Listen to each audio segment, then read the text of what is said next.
Conquerors, barbarians, we are back playing Mortal Online 2. We have returned to Maryland, to Nave, to the world of Mortal Online 2. It's been a little bit of a break.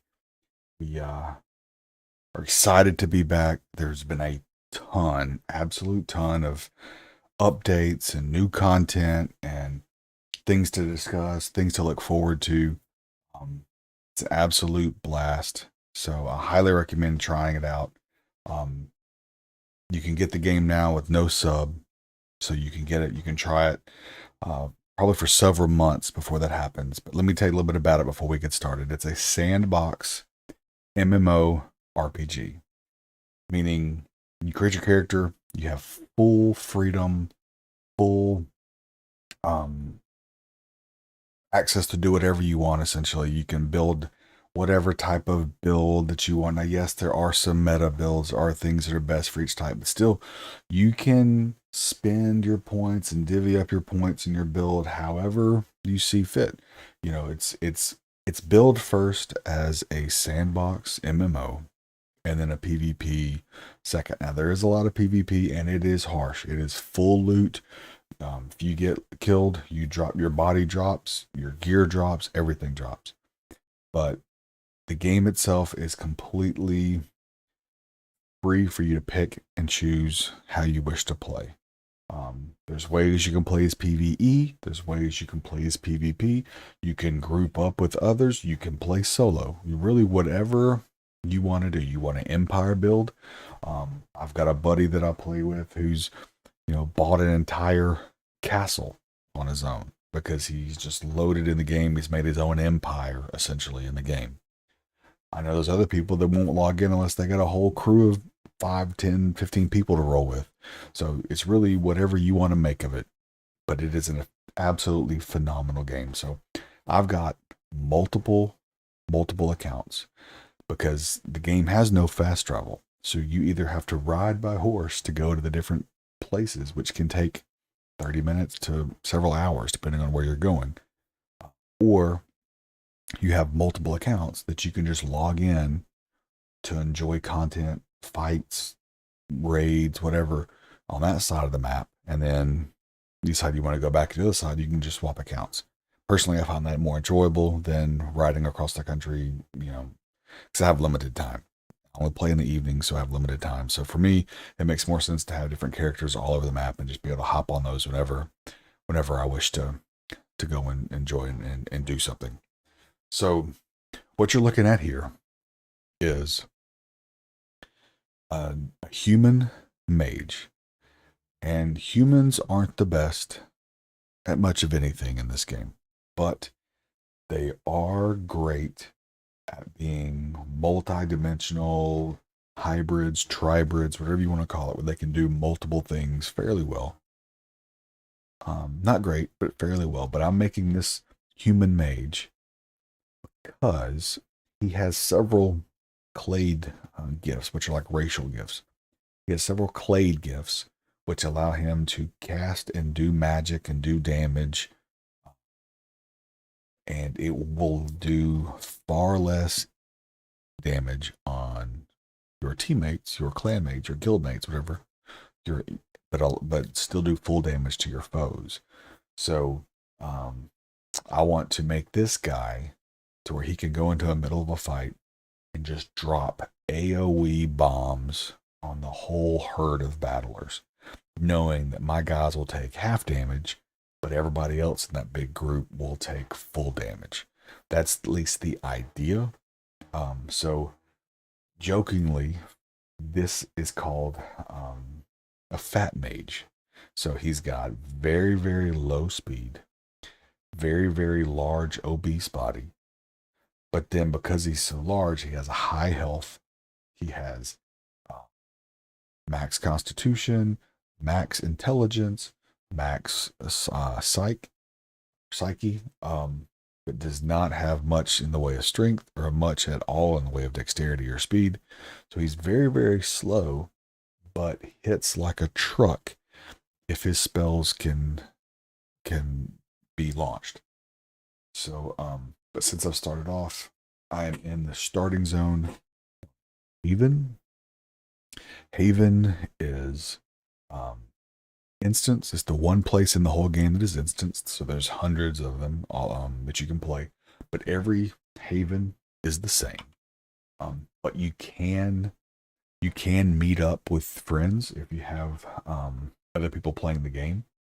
All you have to do is find out which instance you're in. There's a statue in town. If you interact with it, it actually tells you which Haven instance you're in, and then you can share your number and you can join them there. So when you're in Haven, and this game is beautiful, by the way, absolutely beautiful. All the stuff that you see is you can go and explore. You can cut down wood from the trees. You can cut out stone from this rock. Um, you can take that stone and refine it down into different ores and then into metals. I mean, really, whatever you want to do. Personally, like I said, I'm here to farm my racial gifts or my clay gifts, and you see those here.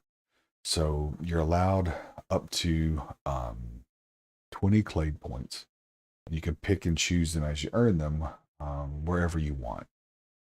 So I don't even know which ones I want here yet, except I know that I want this tactician is what I'm looking for.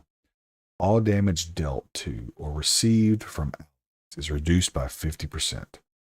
So doing damage or receiving damage is cut in half. So it's huge. So with that ability activated, I'll be able to run into a large group fight and launch an AOE type spell. And then one of the next schools coming out is Elementalism, which will let you do AOE environmental effects, lightning, rain, heat, cold, snow, that kind of stuff. Uh, so that may be really huge at that. What else do I don't want any of that stuff? Robust might be okay.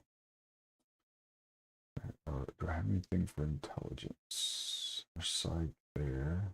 Psych there. I need that one. I need cleric. There's intellect. Erudite. Scholar. Scholastic. Well, that man's a bunch to pick. We'll do that one. We'll do that late because we don't need that immediately. But we do need some of these other things. So let's go with 50 skill points in the action tree. We'll just go scholastic so that we can go scholar next. And we'll go resolved. So we'll do these two next. One that'll boost our intelligence and our max mana. The next one that'll boost our psyche and our max mana. So we're going to go down the mage tree in the next couple. So what we're going to do is, since I'm here at a distance, this spot here has bandits that spawn, and each one gives you 16 points of plate XP. There's usually a couple hiding in the bushes here. If not, there's a few walking up. So hopefully what I'm going to want to do is I'm going to want to burn them down before they get to me.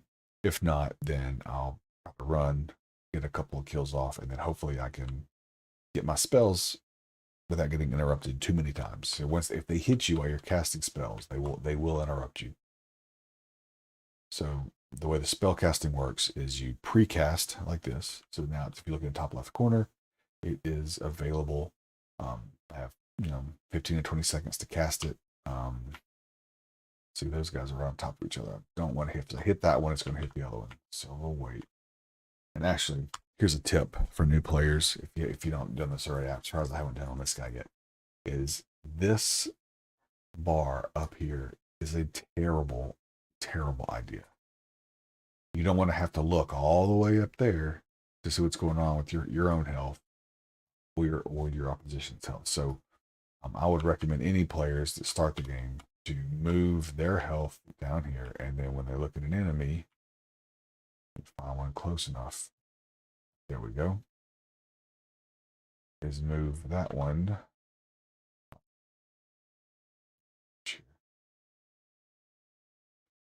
Oh, jeez. That's too many. So you do have I do have a melee weapon. So if I wanted to try melee, it'll be very, very weak. But I can show you how that combat works. No, never mind. That's three. I can't defeat three. So that's a mage. So let me back up and reset this fight real quick. I was comfortable taking two, but not three. Because three, I'll just be blocking nonstop and never actually get to hit. So we will back up here. This should be close to the reset point. There we go. Yeah, so anyway, what I was saying is you want to grab this thing, you want to put it down here so you can see the health of what you're fighting, and then also have your health rather close. Having it all the way in the top left corner, that's a holdover from WoW. That became really popular under WoW. Don't really want that in this game because you really, especially in group fights, there's no tab targeting like other MMOs, especially Magic or arrows. It is line of sight, it is trajectory based, and so you have to maintain your focus on your target, and you have to make sure you're on your target when you go to release your spell.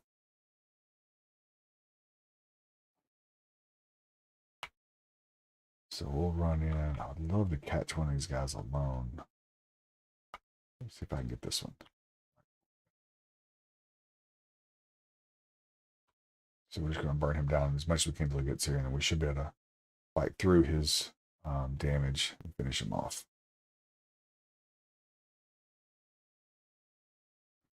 So if you wear a shield on your back, you can get equipment hits, so they do less damage to you. I'll use water spurt spell to knock him down at the end, save my rags for the big damage on other stuff. So that's one. Check your loot. If you're a new player to Haven, you can also pick up trinkets off the bandits. It's not very common, but that is where I got this little basic trinket that I haven't identified yet. So you always want to, at least, even if you don't want to pick up the loot, you at least want to check it.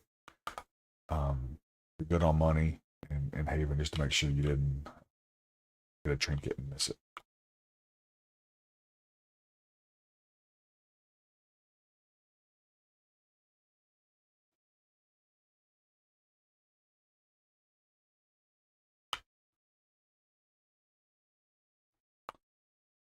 Since she's up close, I'm going to spam her with the water spurt spell because I can get it precasted and casted before they disrupt me. Especially since she's so low to the death there. We got any in here. We got two in here. Man is in a good spot. Oh, we'll get this guy. He's by himself. Yep, we found one. So you can't precast while moving, but you can then actually release the spell while you are moving. So that's another way you can give yourself distance. Now, my other characters are all Velas, but they're very, very fast. So I can actually cast, run away, maintain distance, cast, run away, maintain distance. It's pretty fun. This guy being a fat mage, you just kind of got to tank it and hopefully get your spells off.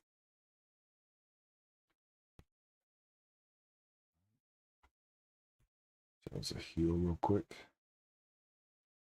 Healing is the same way. You got to precast your heal and then turn the spell back on yourself.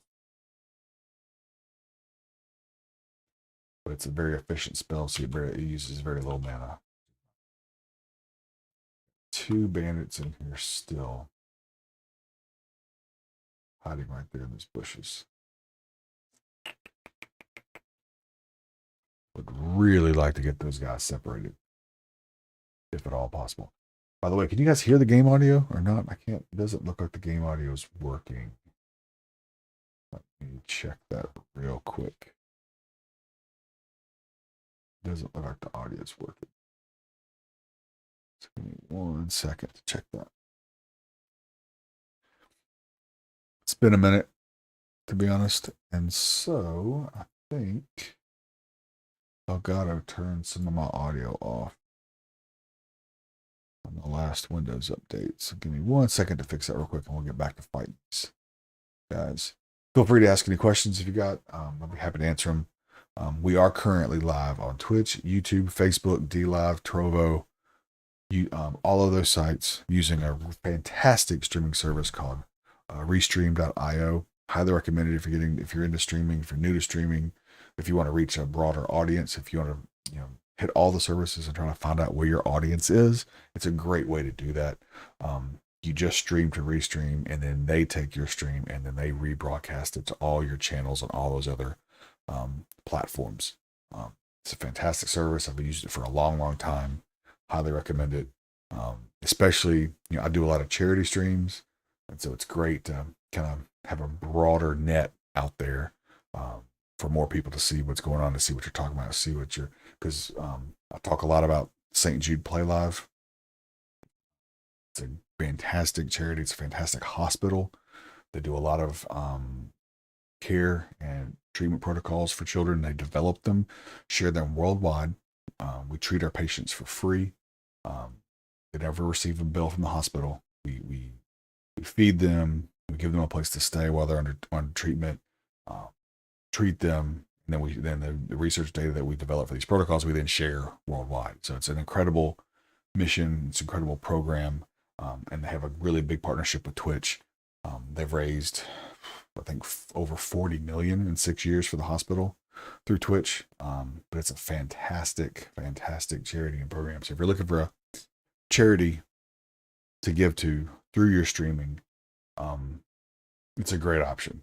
There's a lot out there, but it's through Tiltify. It's who does the actual funds, so you don't have to worry about touching any funds or anything. And then from the Tiltify, it then gets routed to St. Jude. All right, so we're good here. I still don't know why my audio isn't working. That is really frustrating.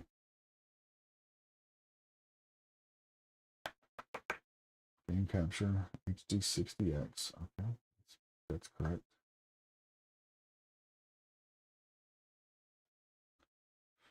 It is here, I bet. So we'll try all of these real quick. We'll turn all of them on. One of these will work. All right.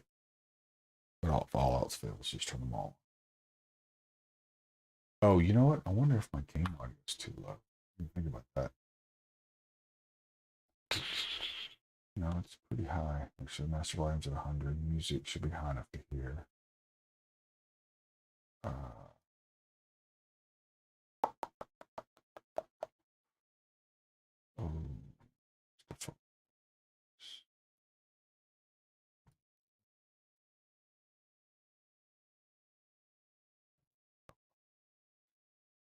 keep these turned on. Hopefully, you guys will hear something here shortly. All of those are on. All of these are on. Those are both.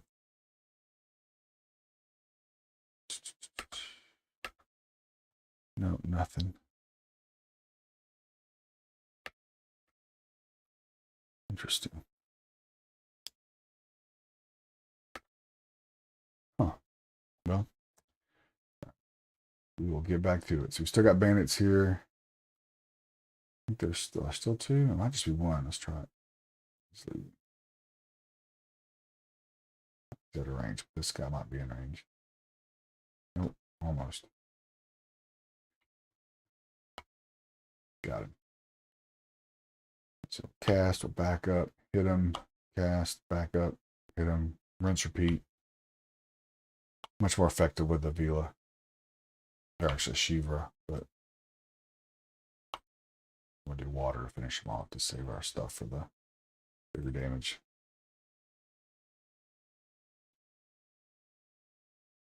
All right. Cool. All right. How are we doing clade wise? So we are almost there to our next clade. So I mean, I usually stay here in Haven because it's fast clade, uninterrupted clade. I usually stay here till like 12 or 13 clade before I dip. Other people say get 2 clade and leave, but I don't know. My experience so far has been the clade spots are so heavily crowded on the mainland that you end up fighting for the clade scraps, and it's just faster to stay here, do it uninterrupted, and then you can do what you want on the mainland once you get there. That may not be the popular opinion, but that's just what seems that's what's worked best for me.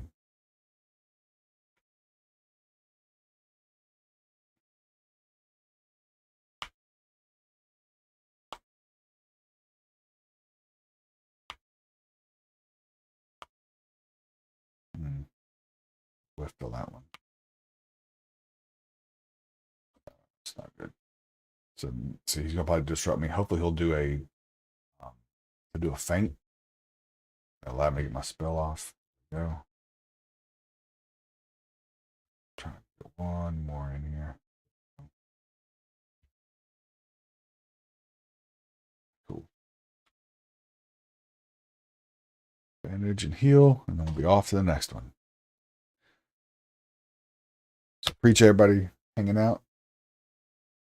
Even if you're just lurking, appreciate it. Feel free to ask any questions if you got any. I will be happy to answer them. I've been playing for quite a while. This is my 7th account. Mostly play Elf or Shivra mages, most of my accounts, but I wanted to make a human to try out the Tactician Clade, see if I can do AoE damages in group fights for big damage to the enemy and half damage to our guys, and see how that goes.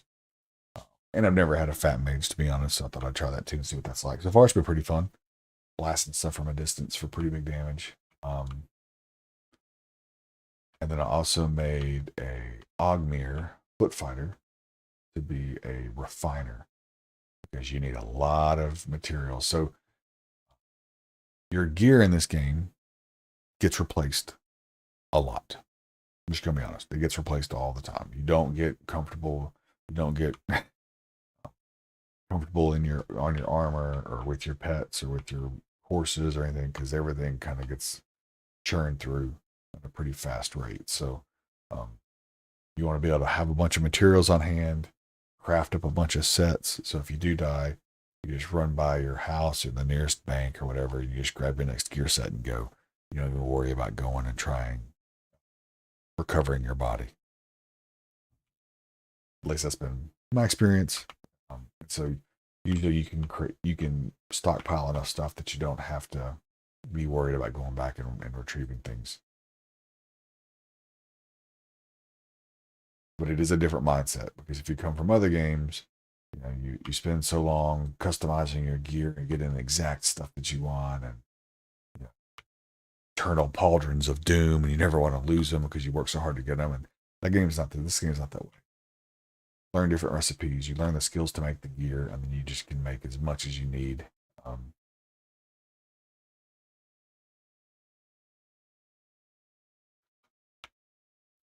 So, a couple more. So they're in this tower behind me. That tower, there's a ton of bandits in there.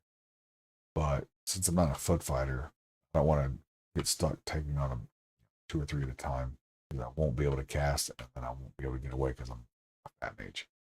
Too slow. So I gotta pick my battles out here where I can kind of manage the fight a little bit better. Another one.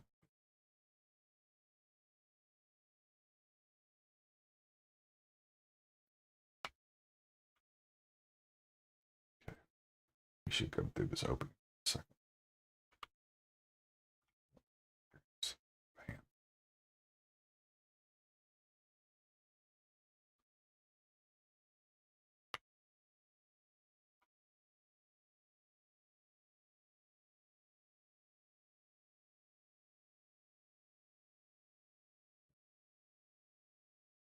Again.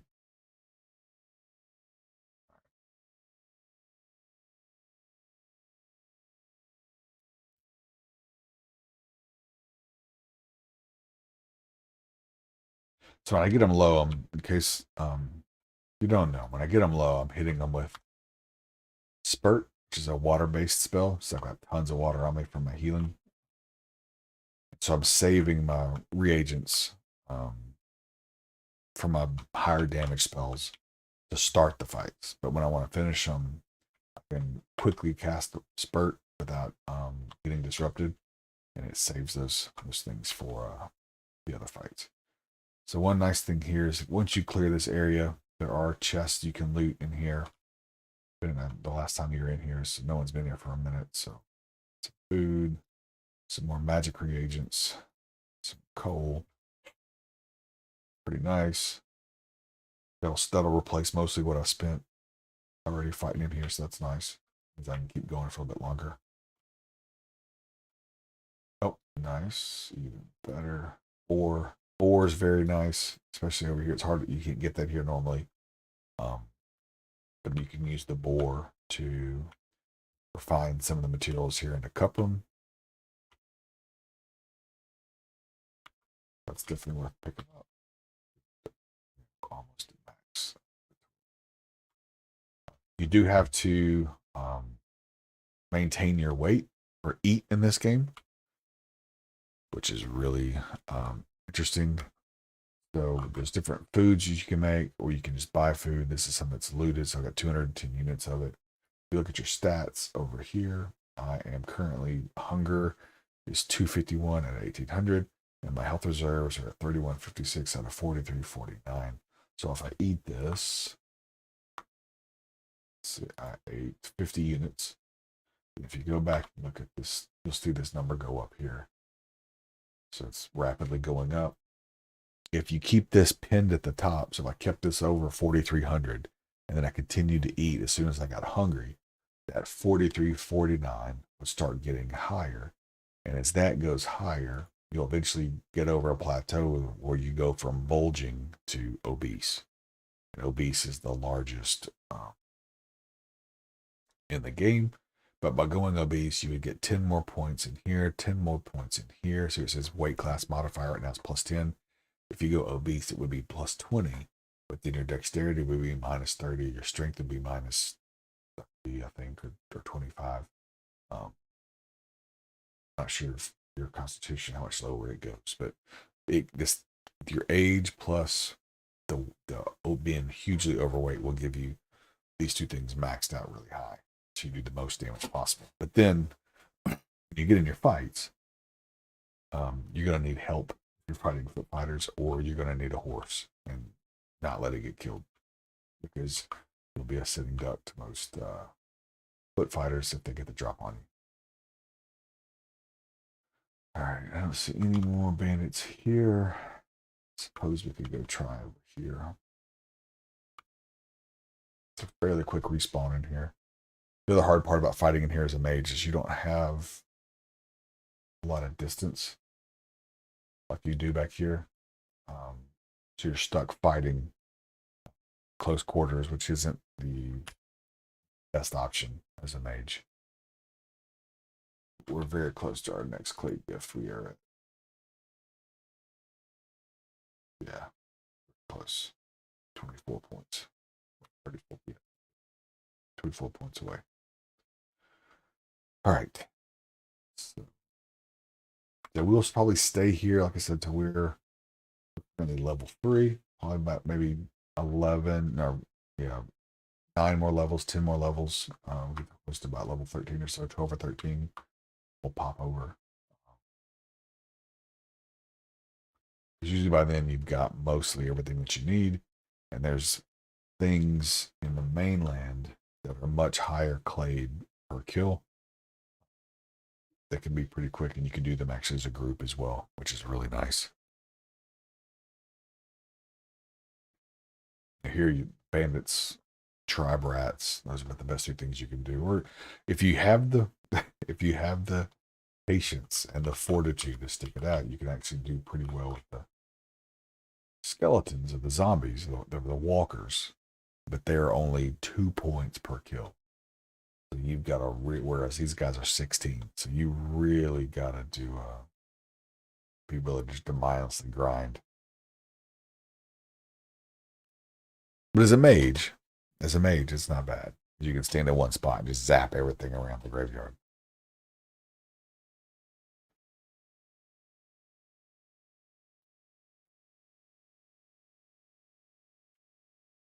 So a priest if we need to resurrect.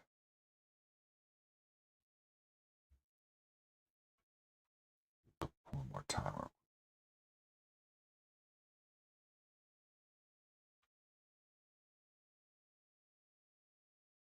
See what we can get to. We do have a spear, so if we do have to fight hand to hand, we have at least have a weapon. I really wish I knew why the audio wasn't working, man. That's really frustrating.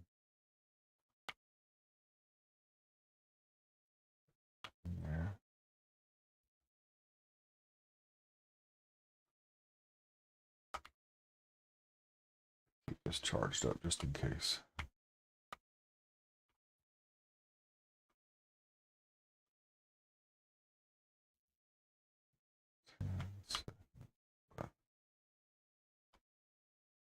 Got it. That should work out perfect.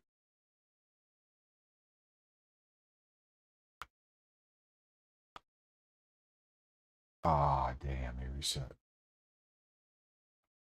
Oh, there's two of them? Oof. Oh, that's not really good. It's going to be a short trip in here.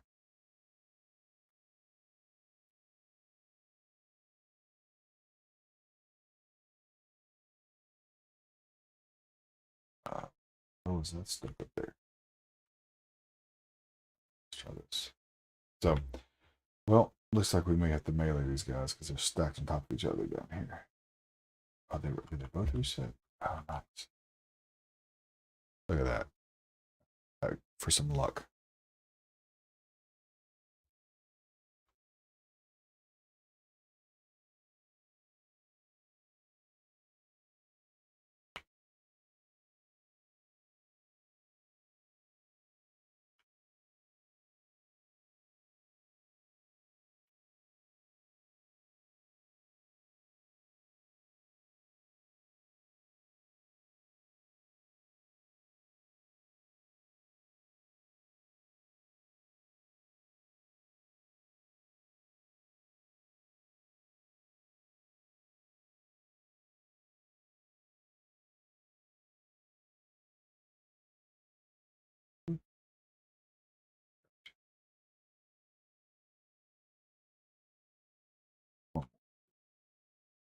Trinkets. Nope, no trinkets.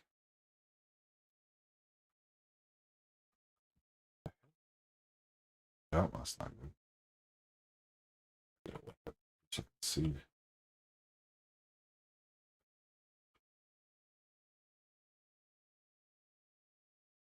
It'll be a long fight.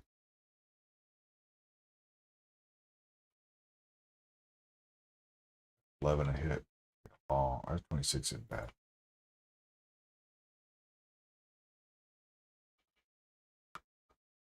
Where's my health at? Sucks.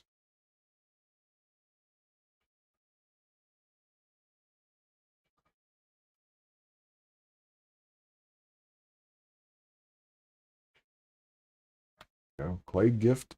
Number 4. Moving on.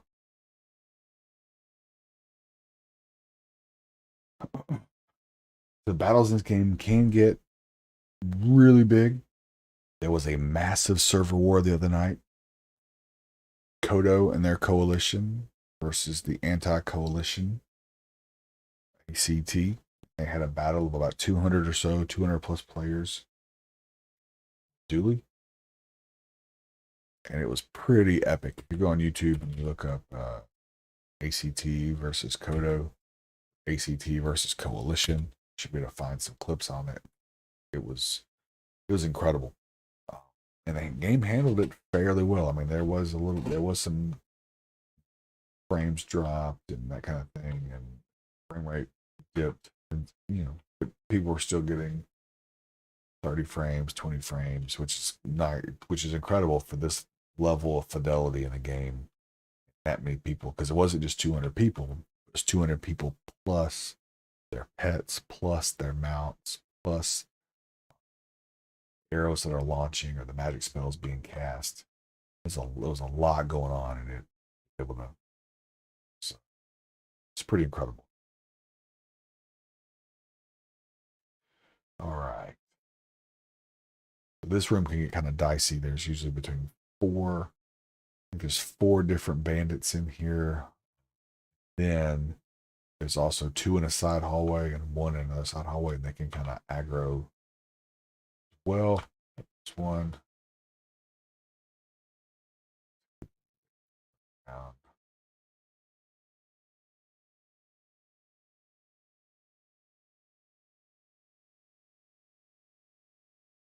I really wish it would. Oh, there's another one. It's not what we want. And 3. Yep. So we're gonna have to go back and reset this real quick. This is where it'd be nice to be a Shiver Mage instead of this, because then I could run, reset, and come back. This guy can barely get out of the way.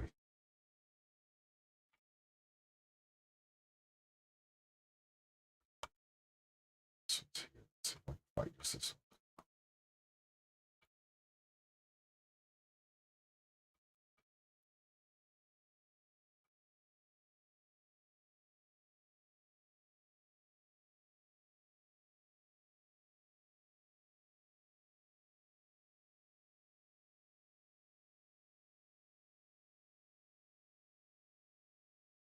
See the other one. Actually, it's not too bad. 27 hit spear by the mage. Not bad. Better than I thought, anyway.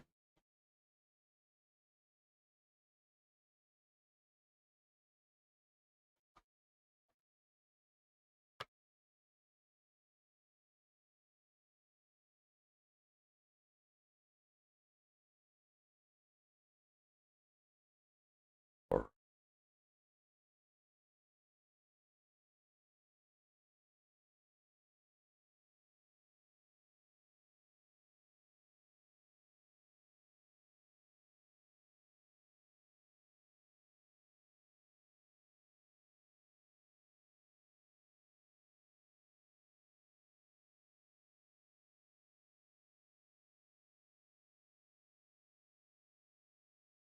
you.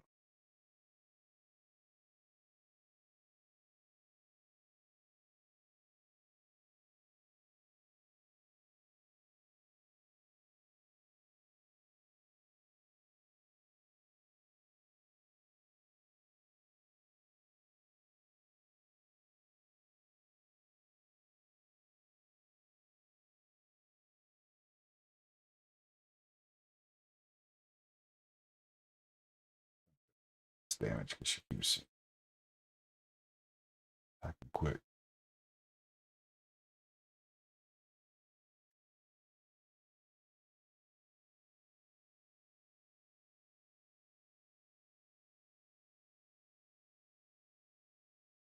Close.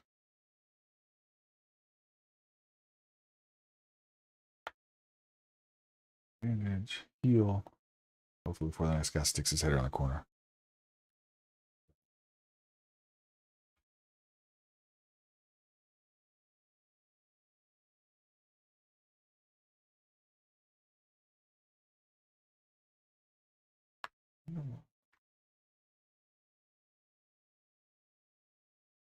Earlier. So you also want to check your while you're playing, you also want to check your you don't have a gray bar. So I've got a gray bar there. Health, which means I need to sit down and eat some food. I need to sit down and rest and get rid of that gray bar and get all of my health reserves back. Doing that now. Getting all of those back. All right, excellent.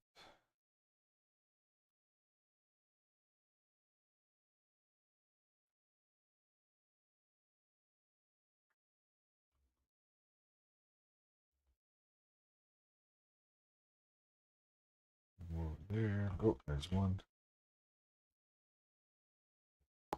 That's not what we definitely don't want to.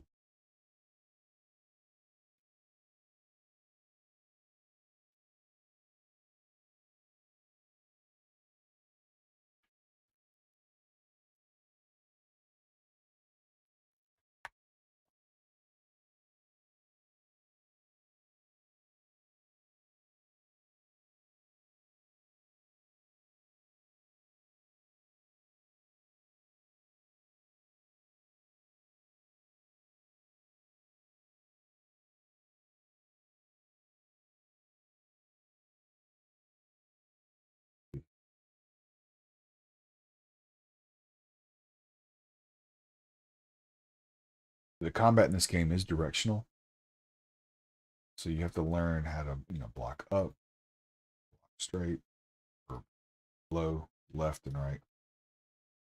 And if you do block, you get to do an immediate hit afterwards at full damage without having to charge it. Otherwise, you have to charge your attacks for full damage. This charged up, the circle gets full, and you hit. As long as you parry, then you get to instantly counter. And you can also feint. Show it to your nose. Pull back. I don't have this guess, but you can also set a command up to where you can feint, so you can like essentially double clutch your attacks.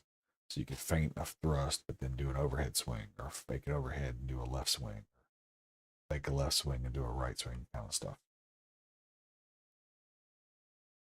Which makes the combat super exciting. A lot of people also do spins, but the devs aren't real fans of that. And so there's been a lot of talk about them banning or finding ways to eliminate spins. But if you watch people duel and stuff, you'll see a lot of spins because they do that to attempt to hide their wind up, essentially, so you can't see where the weapon's going to be coming.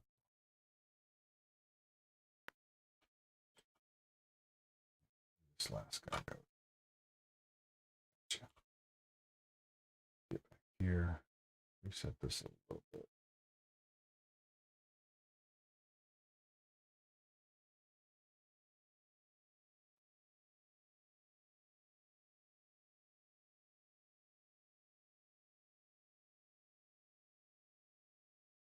Spells, because that's kind of a roll. That's unfortunate. I guess I should have gone with the no, I didn't. There we go. I guess I should have gone with the spear at that point. The spear was gonna have server rebooting. No, we don't want to be in here. We log back in. So we got 5 minutes. Time to do. Run for it. Run, peeps, run. It's so funny. Message 5 minutes to server reboot. Everyone get to safety. But that's unfortunate because that means the game will be down for like more. Sucks. It sucks. First night streaming back. Get stuck with a server reboot. That sucks. But we made it to safety for the most part. Here, I don't think they'll get us. Well, actually, we'll run outside the front door a little bit just to make sure we're out.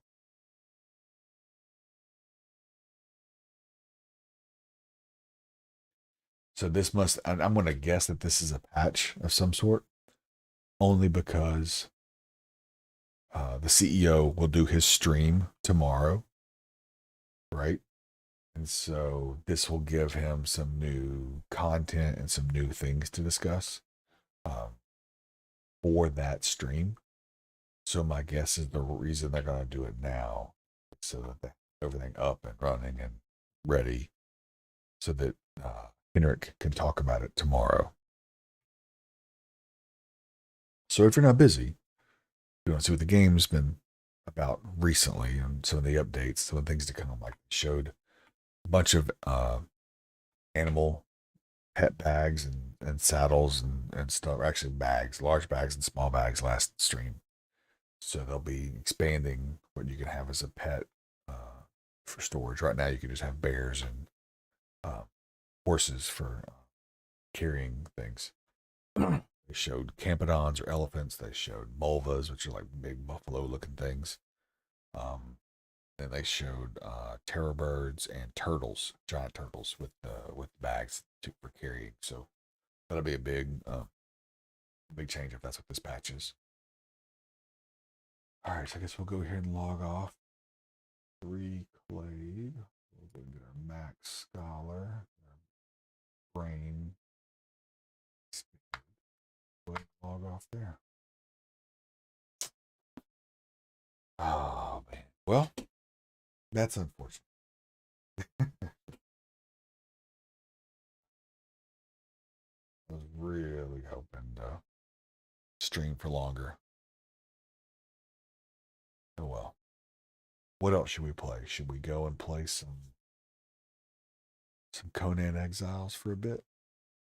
Done that for quite a while. That could be fun.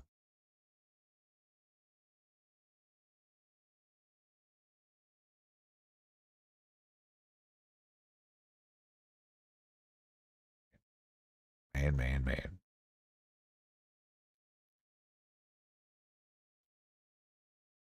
Really hoping for a longer stream. That's unfortunate. Rip the dream. Also, to new players, if you attempt to log out in an unsafe, unguarded place, you have to wait 2 minutes to log out. So be warned. Sure you're somewhere safe because there is no fast getting out unless you're in a guarded zone.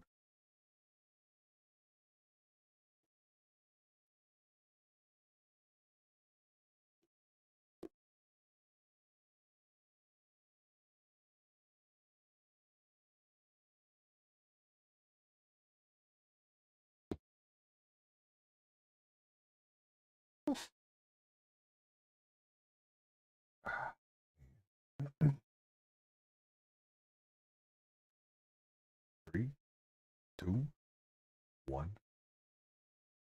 Game over. That's all she wrote. What was that? Yo to you. All right. So log out there. Right back. Just a second. I'm gonna swap accounts and play something else.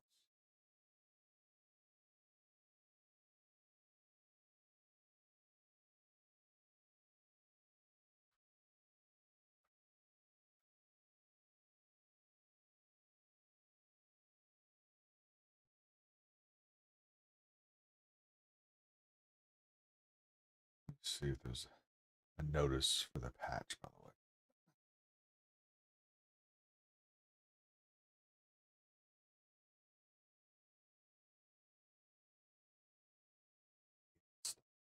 It on here? Damn. I don't have anything. All I've got's Mortal Call of Duty. Oh, that sucks. Dang. No.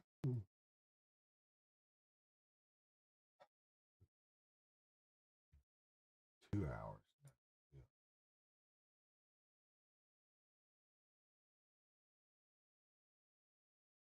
Back in 6 GB.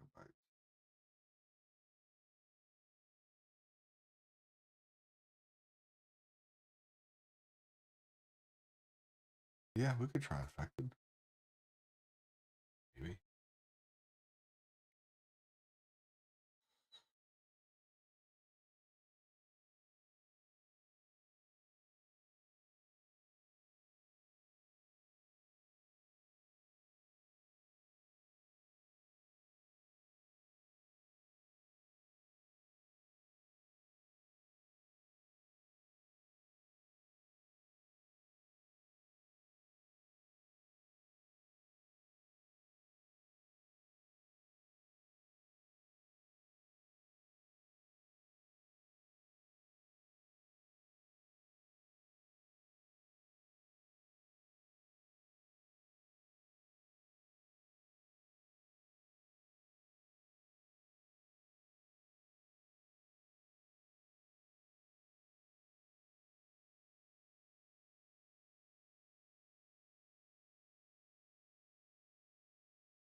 What to play?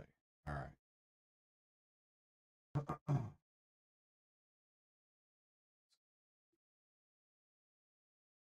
All right, we're back. So, what do we think about the infected? So, Mortal Online 2 just did a reboot. Like going to be at least half an hour before um, before that happens. So I've got a lot of buddies or several buddies that play the Infected. I personally have never played it. So maybe this is what we should try. What do y'all think? Give it a go until Portal's back up.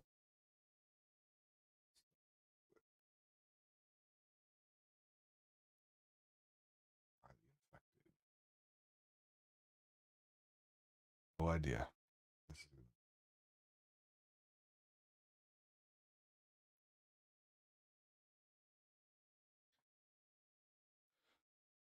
Welcome everybody. We were enjoying our time in Mortal, but they just bounced the servers for a restart. I'm hoping, fingers crossed, that it's going to be a sprint patch ahead of Henrik's stream tomorrow. So we can keep our fingers crossed. This is going to have some new content and stuff to the game. But in the meantime, we will try the Infected. Set real quick. Be right back. Give me one second to get the headset real quick.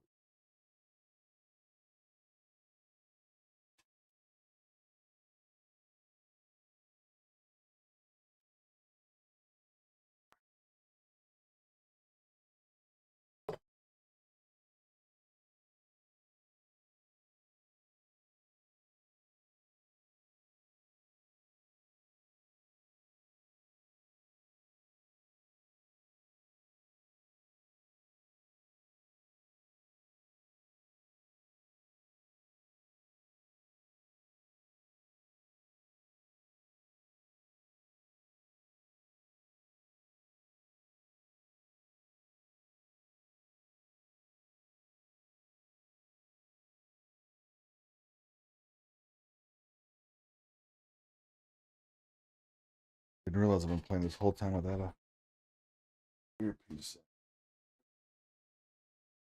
Any kind of audio.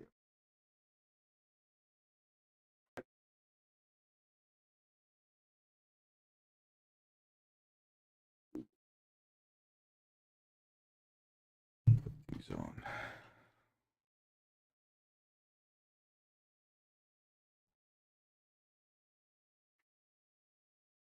Almost done.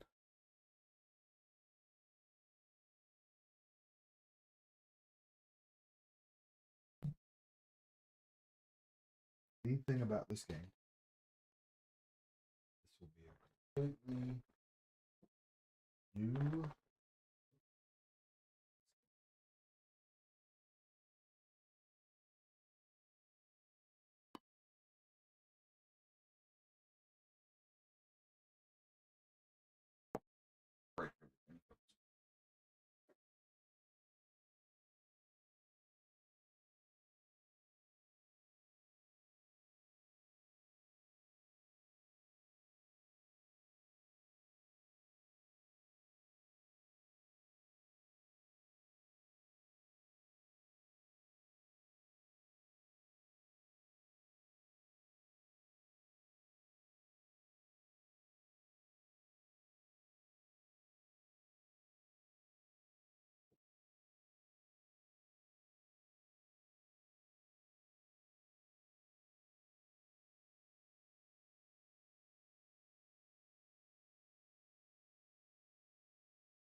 Welcome back, everybody. So we had a patch in Mortal.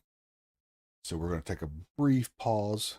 We're going to try the Infected. It's another survival game. Nothing about it other than it's part of the survival genre.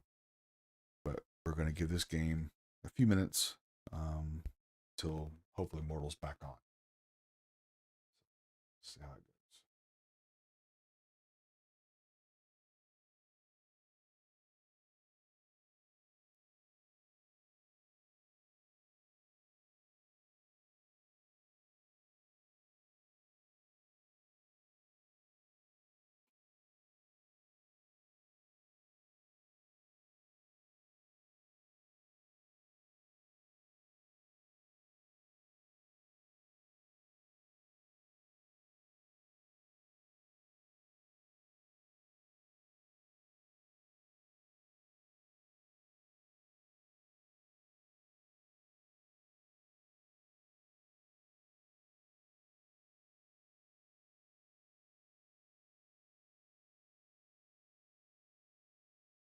All right, here we go.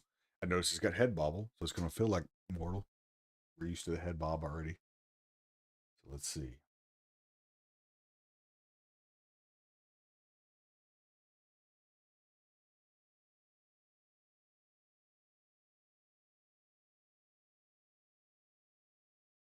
Okay, we got a health bar on the right, like energy, thirst, food. But look at the food. Wow, that's detailed. Look at that. That's got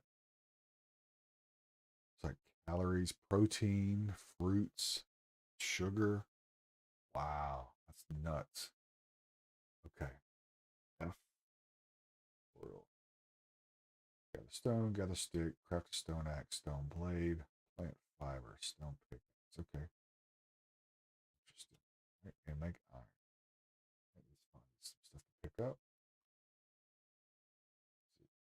Let's see.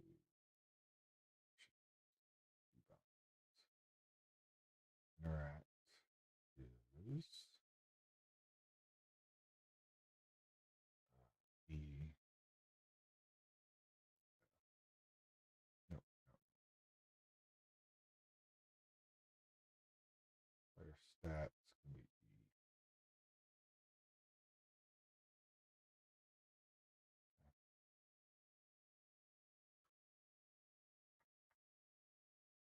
Okay. Visually, it looks amazing. Looks like I'm stuck out near Tindrum, kind of. It's pretty incredible. Pick up. No. Wonder what size the stone. I bet I can pick this one. All right. We have a small stone. Another one. I like the run speed. I'm so spoiled having such. I mean, so used to the slow run speed. I'm little. This run speed feels amazing. So that stone. Now sticks. Do we have any sticks to make any weapons?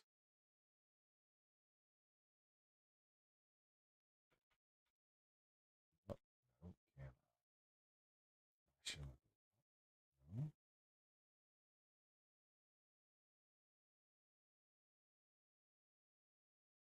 Let's see. Um, left mouse button is fire. Interact is F. Inventory is I.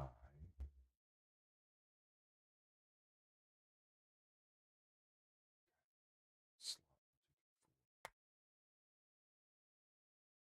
Oh, nice. Okay.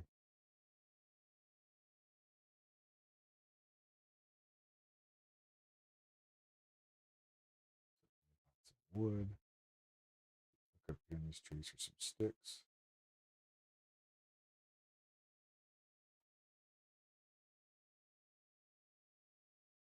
Hey man, what game is it? Yo, Billy Bones, what's going on, my man? Welcome to the stream. This is The Infected. So normally I play Mortal Online, but they just rebooted the server in the middle of the stream. So I'm waiting for it to come back up, and it usually takes about a half hour. So I've had this game in my inventory for a long time. I never played it, but I love survival games. Yo, what's going on, Twisted Brother 013? Welcome to the channel. Appreciate the follow, my man. So I've never played it. I know it's survival. I know there's zombies that can come for you. Um, so far, I've picked up some stones, and look, I have found a stick. Things are looking better already.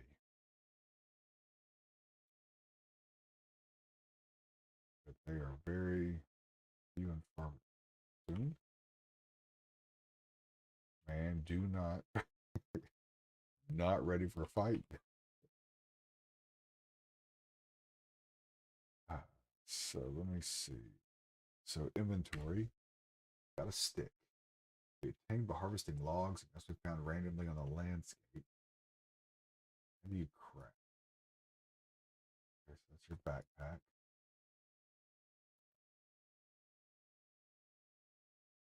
Food, we've got flask and beef stew. Craft. All right. So I take this. I put this. Oh, stone axe.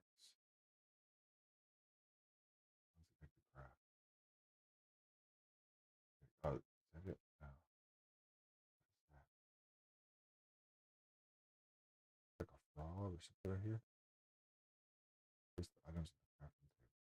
Did that. Oh, okay, so we got, oh, nice. We got a stone blade. One more. Now, can I make this a weapon? So that's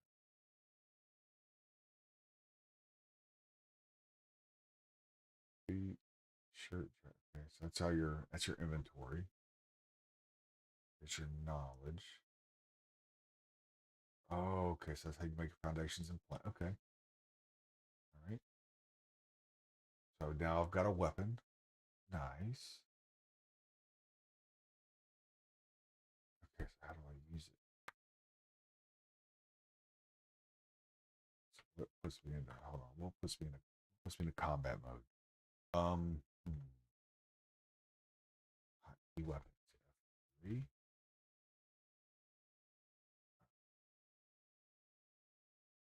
Let's try that. Okay, that's that. So I'll make this up. Use this. That's not what I want to do. Okay, how do I use my weapon? Ah, okay. That's good. I saw a frog or something up here highlighted. Yep. And I kill this thing.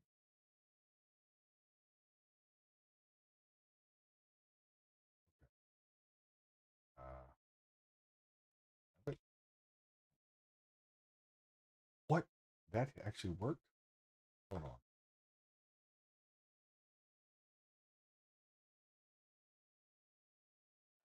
It's the inventory.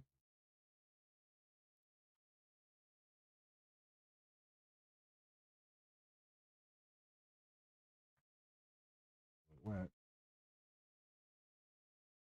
We'll find some way to see. Can we hit this?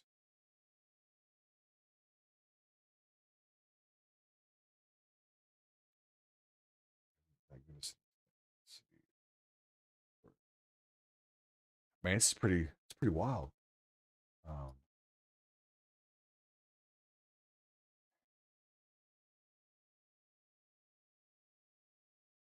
yeah, it's just like Valheim was.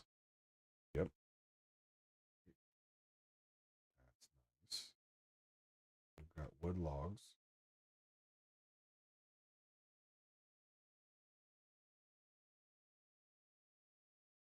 Okay. Um, you know what? Let's just make us a little spot over here just to get started.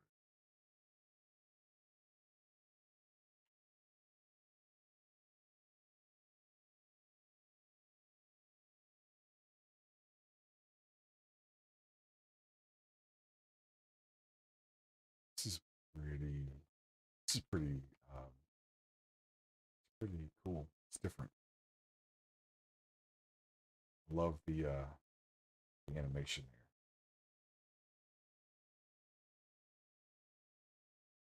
here. Yep. Got a few more stone and some more tree wood. See, we can't build a foundation.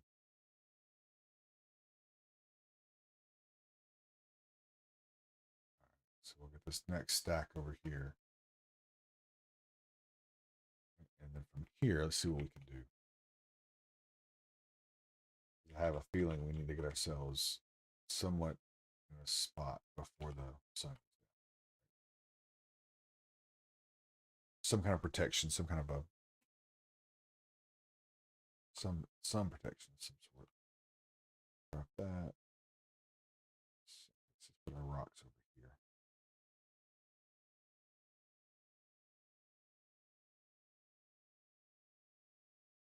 Bark chips. Okay. What can we do with these? Can we hit these more? Can't process them anymore. Let's see what we can craft.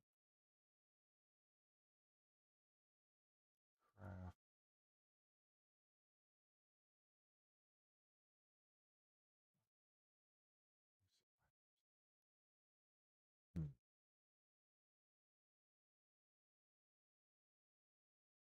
4 wooden logs, 6.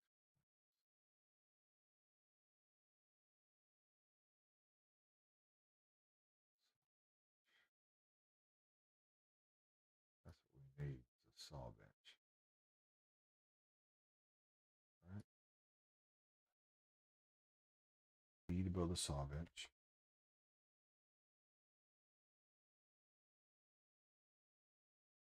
Craft a stump pickaxe.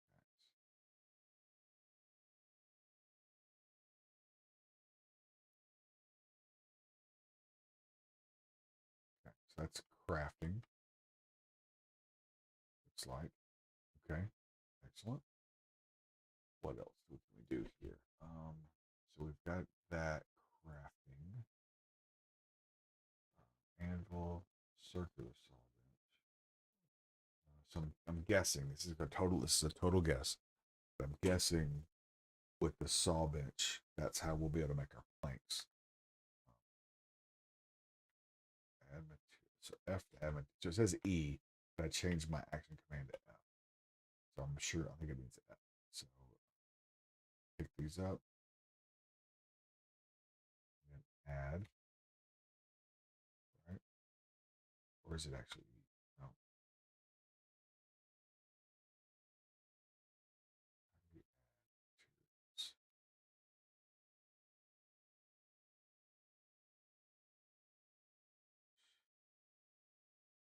At the wood log, how do I add materials? It's like a log holder here. That work? Yep, that worked. Boom. Nice. All right. So now, can we start making wood here? F to add logs. Right mouse to take planks. Okay, so F to add log. Bro, really?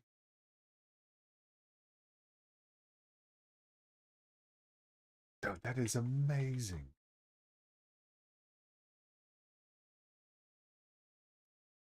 Wow.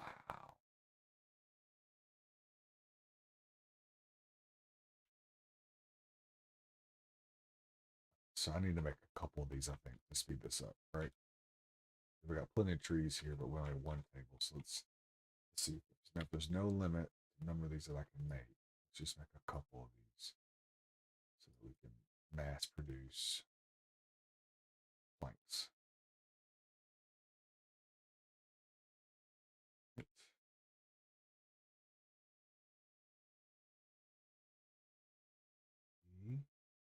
N. How do I drop this thing?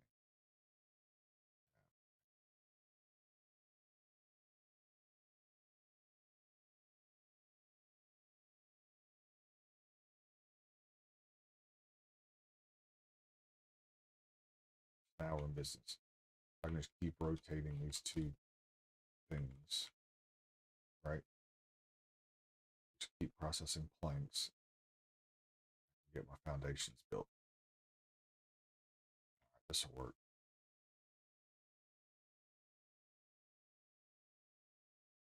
So we're gonna cut down some more trees. Need that stick. With that stick, I can make a stone pickaxe, I think.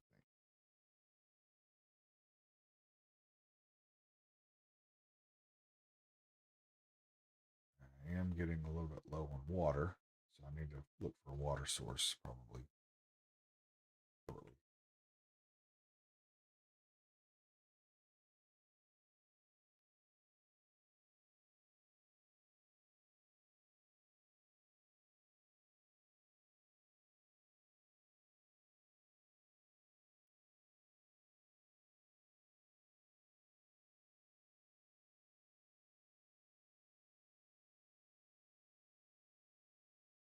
I killed one earlier and it was about, I think it was sheer accident. I can't know if I'm hitting it or not.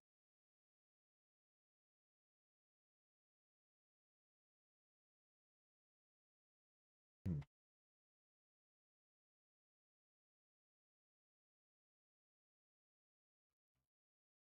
Maybe you can't hit him with an axe.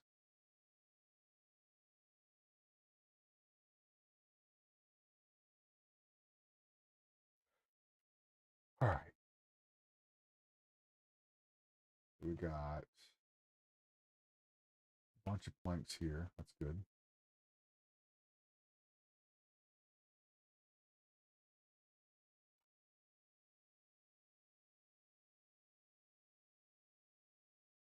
That's definitely the way to go.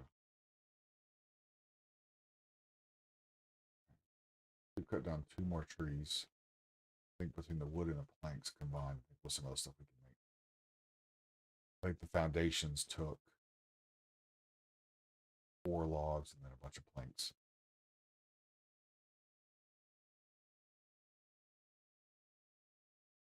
Let's do that. These. These.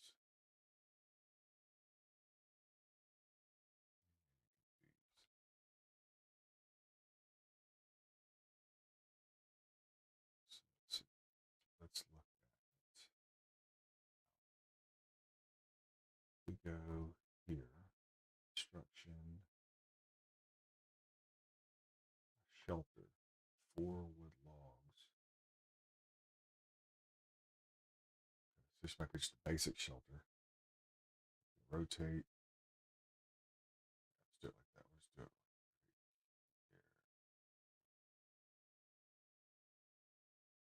there.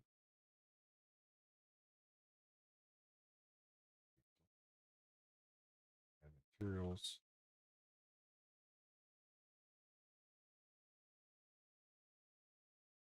Boom. So we have a basic shelter.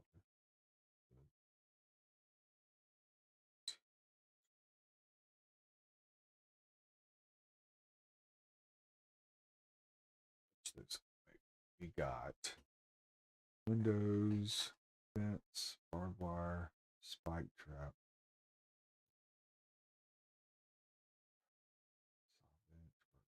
loom, chemistry table, stone pickaxe. I need a weapon. Katana. Spear would be nice, actually.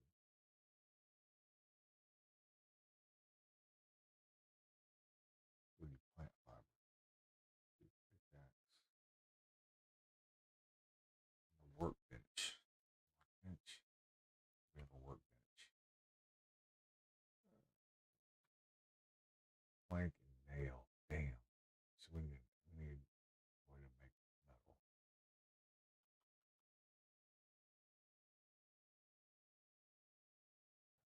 It says our planks and our logs. We can do a couple foundations. Let's try that. Foundation. Let's do a foundation on here.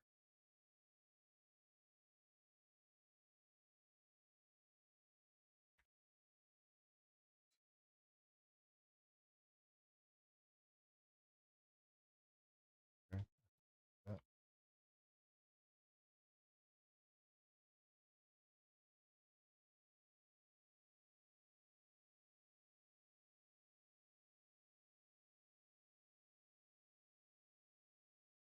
How do we remove right mouse to take the planks?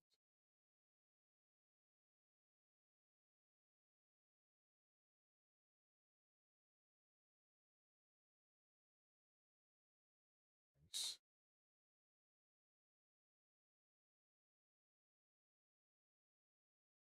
Okay.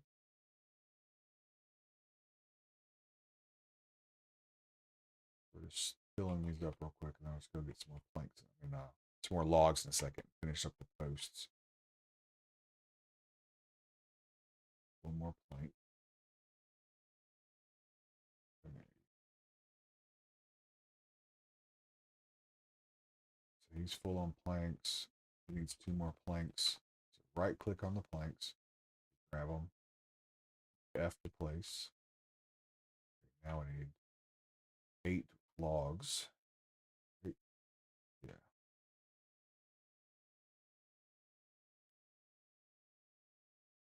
I'll give us a little bit of a base.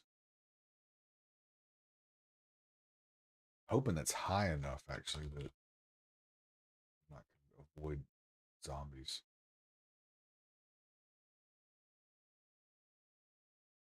So the hope anyway.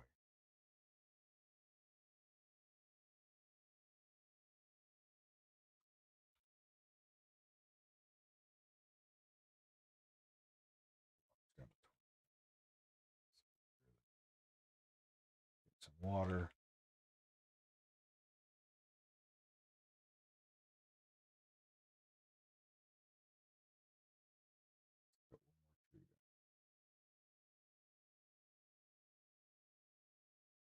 What you guys think? Does it look pretty neat? I know it's probably it's a little bit maybe boring at first to watch. We just cut some trees and stuff, but I'm loving the detail. The detail is absolutely stunning.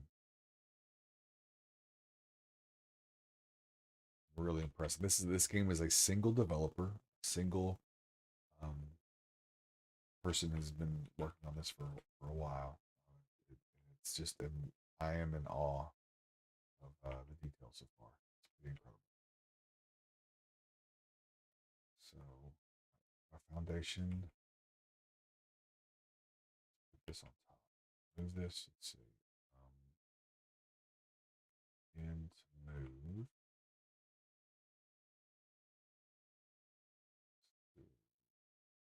And to move.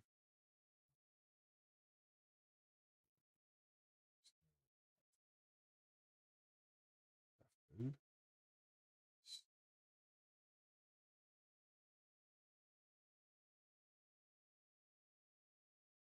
Harvest. Select stone. Pumpkin.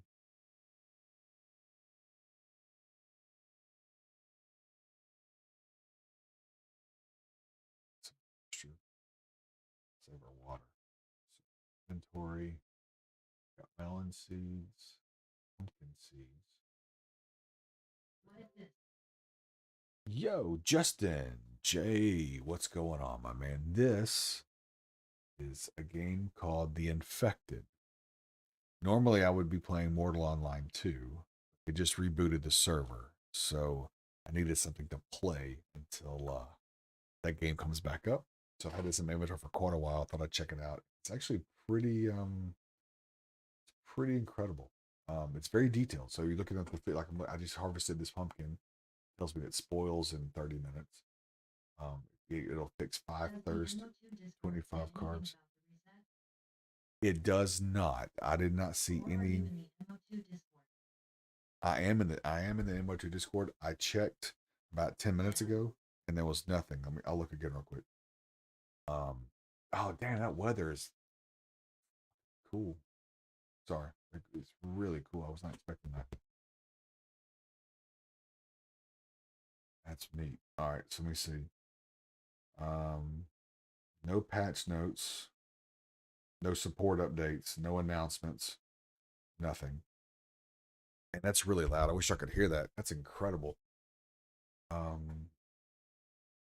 No way you can't hear my game audio. 1 second. See if I can fix that for you guys. Yeah, there's no announcement. I'm hoping because Henrik is going to stream tomorrow. Hoping that this is a sprint patch that they just ninja'd in real quick prior to him giving the. Oh, I'm getting dizzy. Better eat something.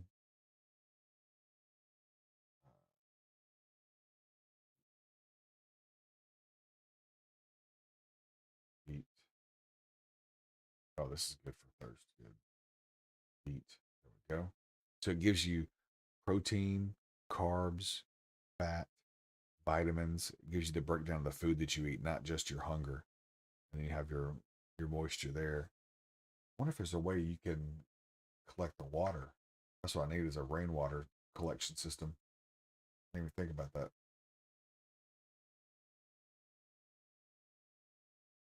That's crazy. My workbenches have got water on them from the rain. A lot of detail. Wow, that's cool.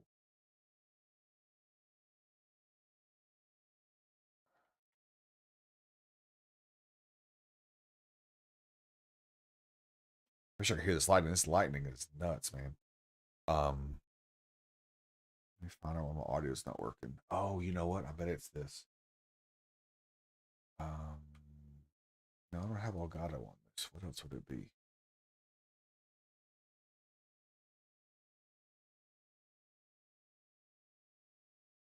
Because you guys don't hear the rain or the thunder or anything, right? So let me check this again real quick.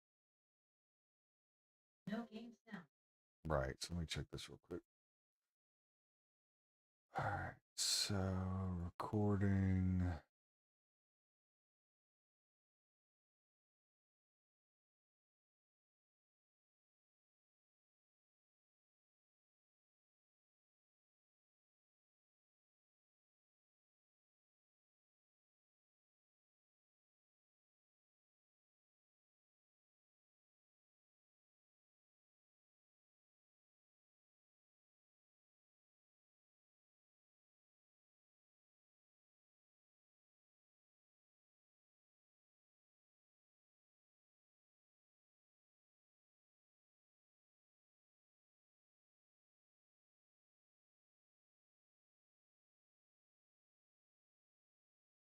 Oh, okay. This one.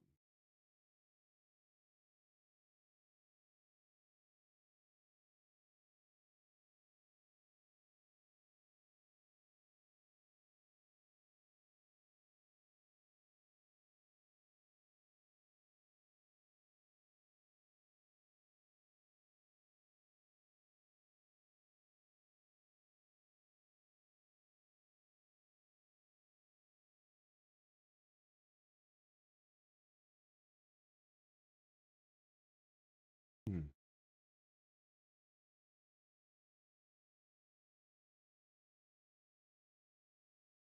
I don't know. It's weird.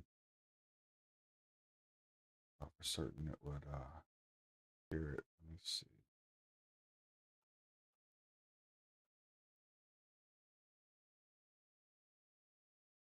Speakers.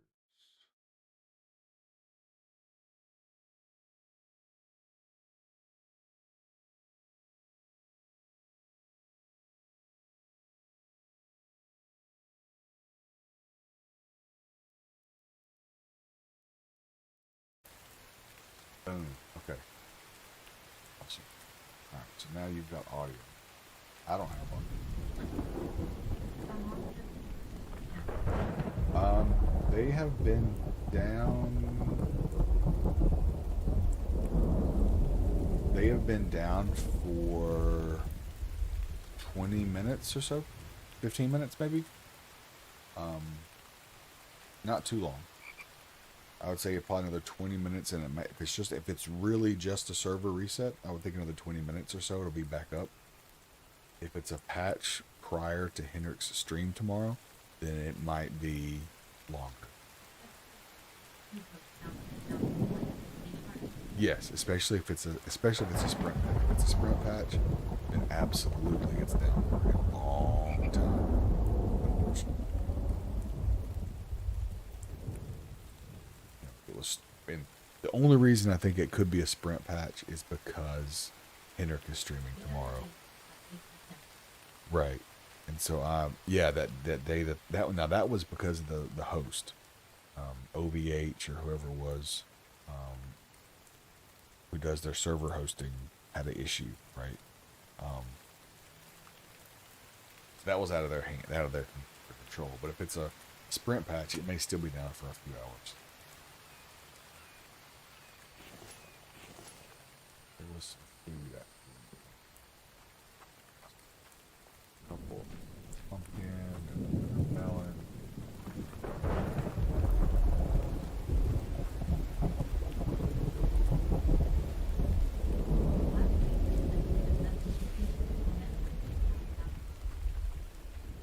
Really? So you're right, correct.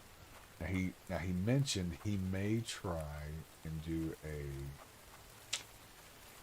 render or a recording of the elementalism. So you kind of take that with a grain of salt. It wouldn't be a live demonstration.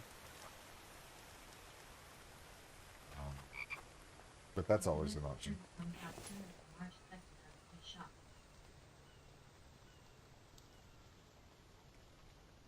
Yeah. That's a good point. It would be quite shocking. It would be much further along in their development cycle than you would anticipate. My only reason to even suggest it is just strictly because he's streaming tomorrow. He didn't have a lot to show last week other than like the pictures of the Mulva, which and Campodon and Terrabird and Turtle with the storage bags on, and unfortunately, if you look at them, they look highly photoshopped. Like especially if you look at the Mulva, the straps that are going under the belly and the neck of the Mulva aren't actually following the torso shape of. Okay, what the? All right, this is not ideal at all. Um,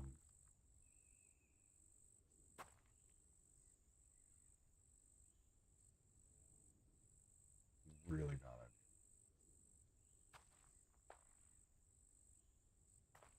I can't see a damn thing. Yeah, the straps don't follow, and then it looks like they just airbrushed using the patch tool.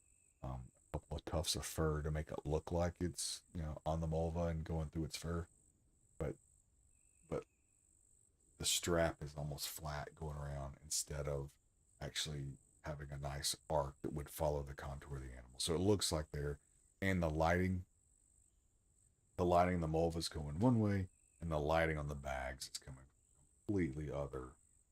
If you're really going to get all kind of specific about it, so it looks like it's highly photoshopped to show you kind of what a concept of what it would look like, and not actually an actual animal render or roguing render screenshot or something. Um,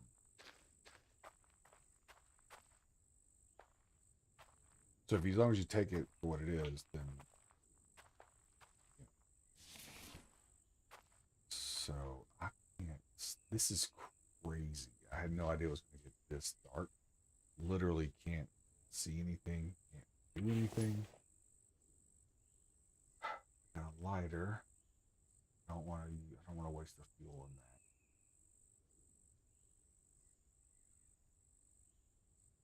Guess I can just sit here and drink so I can get low on my water.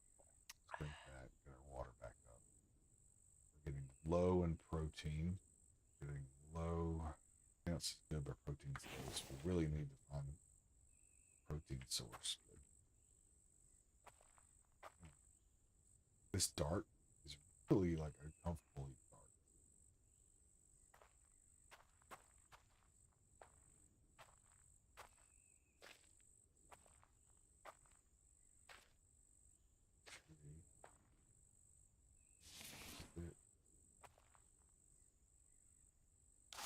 Put this down right here.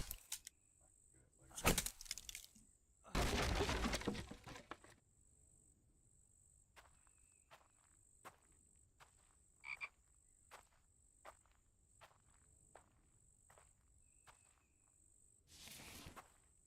This is kind of nice. I could not find sticks earlier to save my life, and now I'm seeing them everywhere because of the little glow effect.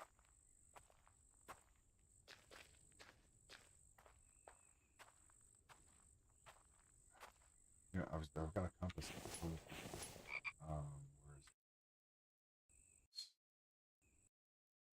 Settings? Compass.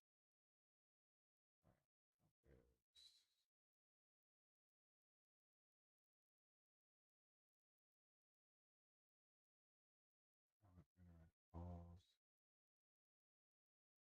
There is not a compass. I think there was a compass.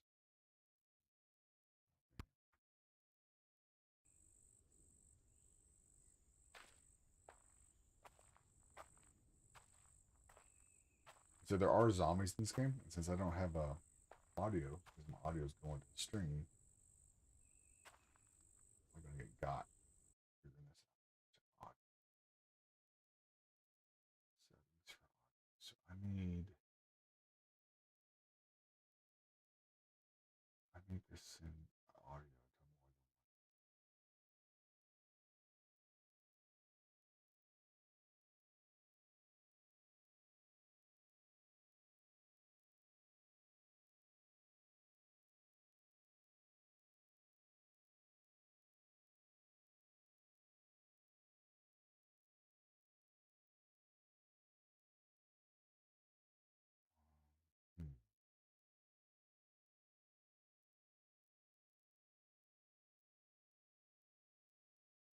Sucks. Yeah, I needed to send.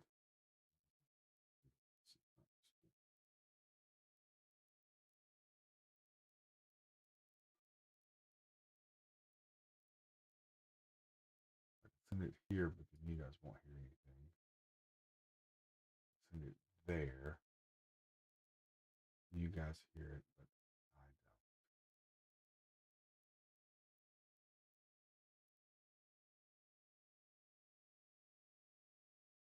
Send it there.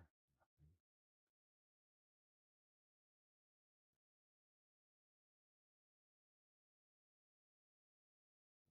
This nighttime's taking way too long. Um,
here. How long have servers been down? They've been down for about, I guess, about 25 minutes at this point. About 25. Um, don't know. Last I checked, there was no information the on the Discord about up and when it's going to be back up.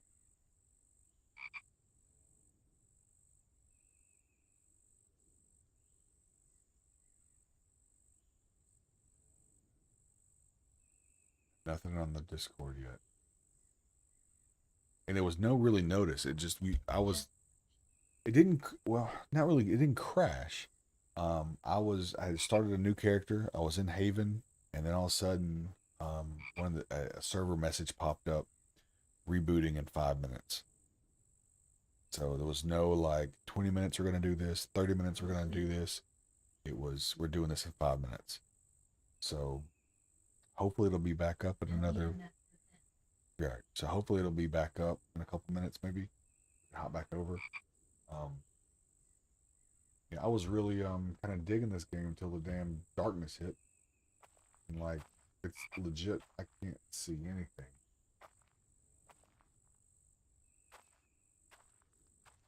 Oh. It started a 60-minute warning. Oh, did it? Okay, I just missed it. I just totally missed it then. You must have gotten on the last fight. Yeah, or I just missed it because I was in there fighting with in Haven. I may have just missed the messages. I need to make a torch. Torch. Let's see what the hell I'm doing. Let's see. Others. Placeables. Let's do it. Gotta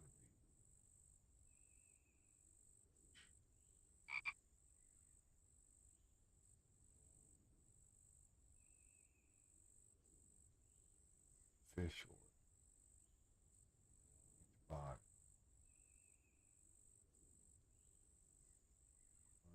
Seeds. Food and drink. Stick. Aluminum ore.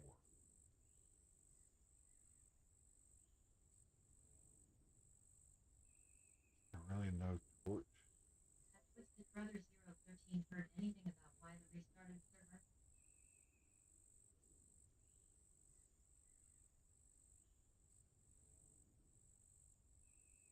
Yeah, I'd be interested to know as well, man. Appreciate you asking. There it is, torch. One stick, plant. Okay. So where do you get the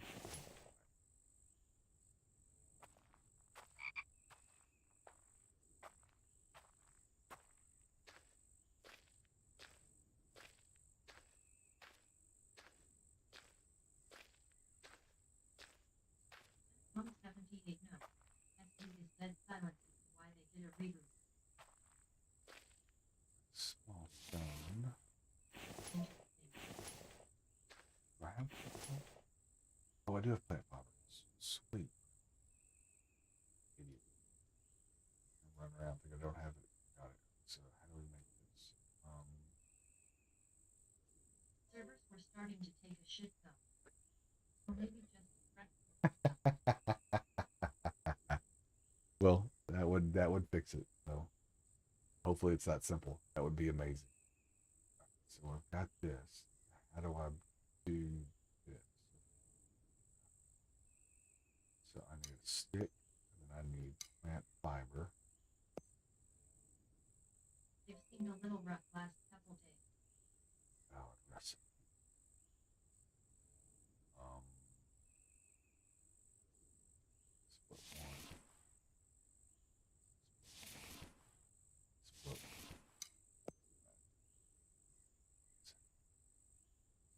Jeez, what a pain in the ass. Yeah. One stick, five It's odd fiber. that they didn't post anything in Discord though. 2, Yeah. 3. Not even a server status post ATM either. Yeah, that's weird too. I thought that was weird too that they didn't at least come back later and say that's a valid recipe. It's a stick. I'm not. Oh, that's one stick, not two sticks. One stick. They usually say when they start the server again at Craft. Thank God. This is probably a bad idea. Not gonna lie. Because now that I've crafted a torch,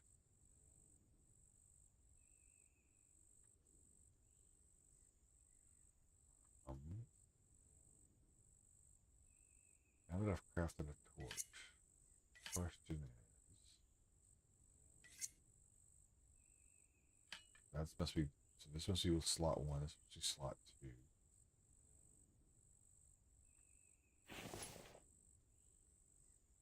Okay. Because now I can see. But that also means the zombies can see me walking around with some lights. server growth apparently. Oh, really? Okay. Let me get the safety New somewhere. boss is now summoned. Oh, God. Okay. I was a lot closer than I thought. So we got this. What else can we make? We put a few more things. Bench here. Sauce log. Okay. Thanks.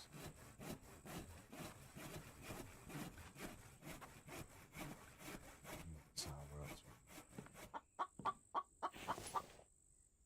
So far, no zombies. That's good. Got a stone blade. We need a stone. We need spear. So let's make a spear.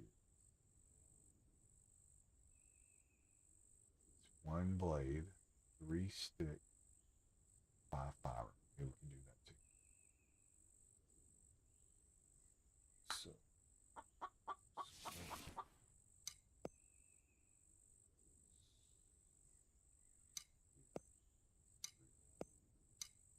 so 3 stick, 1 blade, it's 3 fiber.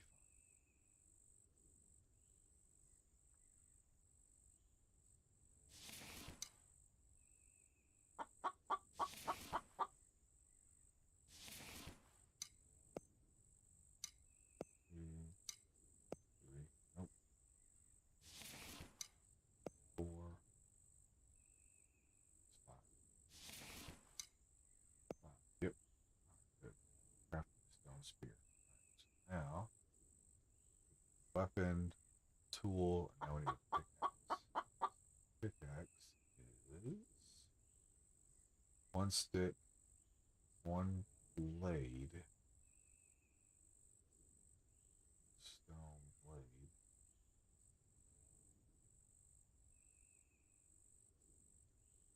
Which is that? Okay. 2 plant fibers. 1, 1, 2. 1.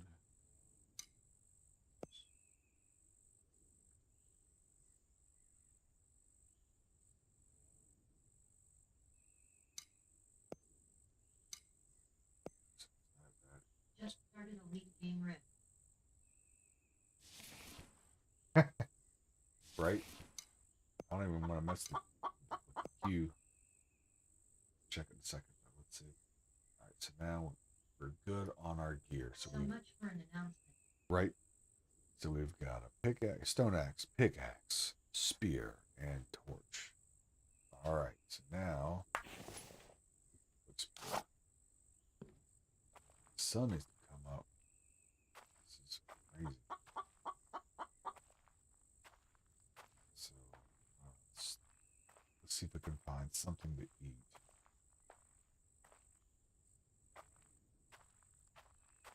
There was some food around. Those would be good. Get those.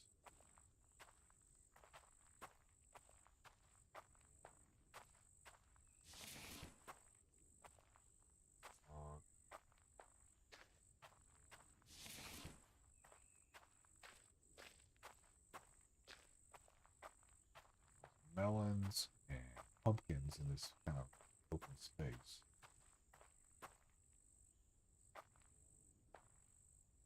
Hold on.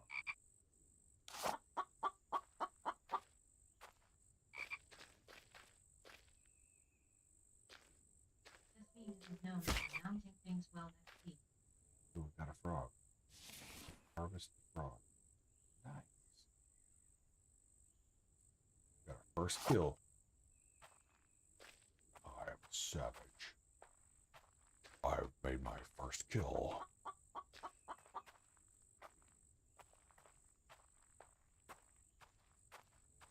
Where? I need this damn sun to come up. This is way too dark. A lot of sticks.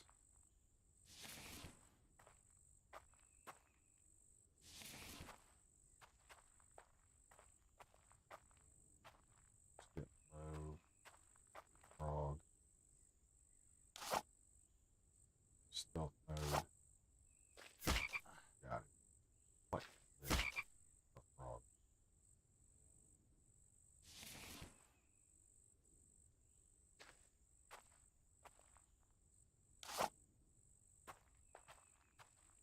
Sticks.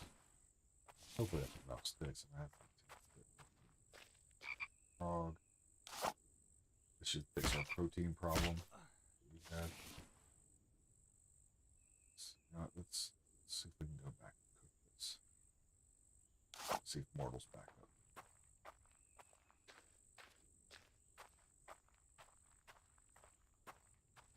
Damn, I hope I can find my way back. No compass. No light.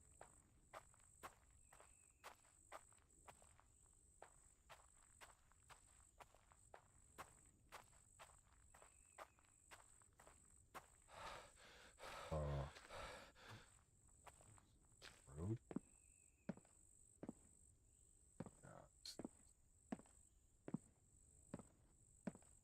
The road is going to be zombies or something.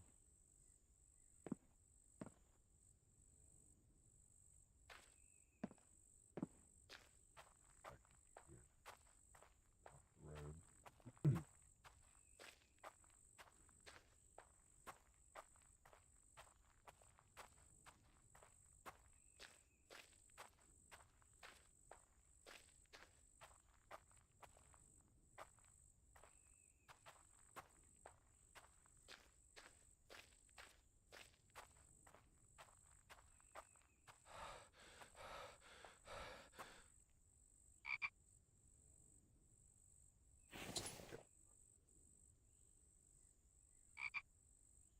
Raw. That's not good. Do this.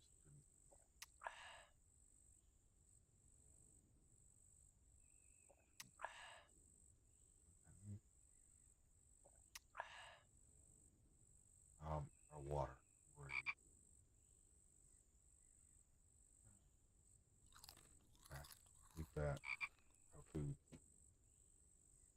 We'll be okay. Hopefully we'll be okay for a minute.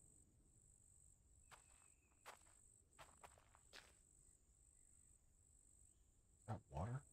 Oh, look, that's water. Okay, hold on. We don't want to drink water. I thought you would. So we know there's a water source nearby. But we need to figure out how do we get the water to purify it before we drink it. So imagine if this game's that detailed, we're drinking water without boiling it or something first, it's going to be probably bad for us. It's going to consider it not clean water. We can where's the water? Here.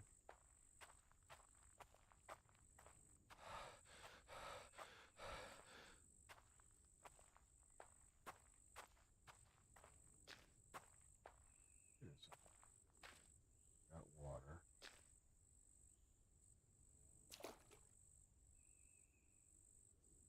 We harvest the water.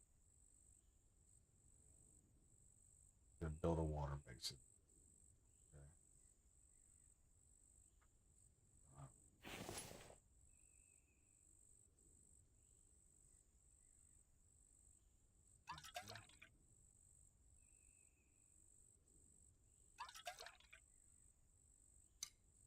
So,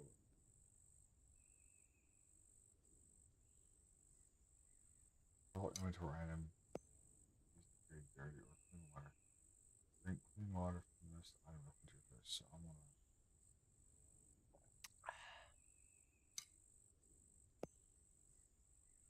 pour those up. Use this water. That there we go. Add water. We add the water.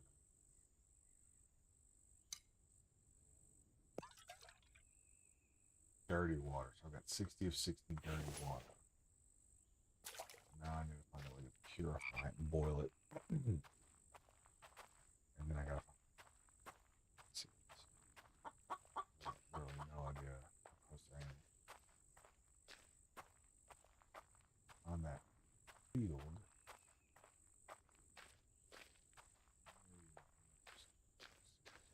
This is that field. I guess.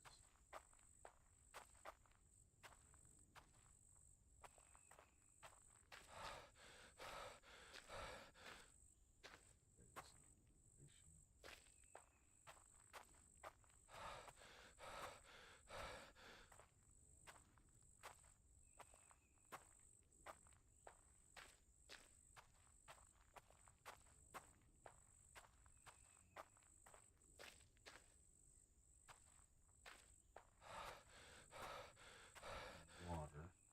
And I should have built over here by the water. That the zombies that go through the water.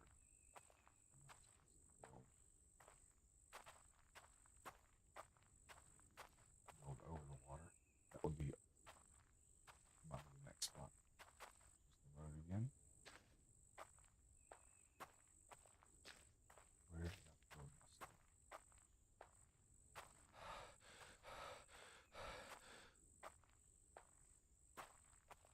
You guys see the servers back up?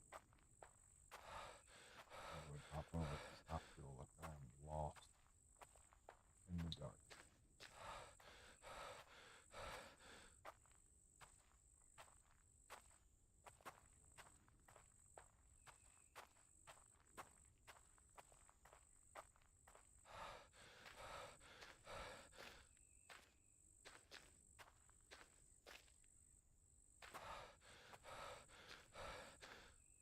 I'm just going along the edge of this zone.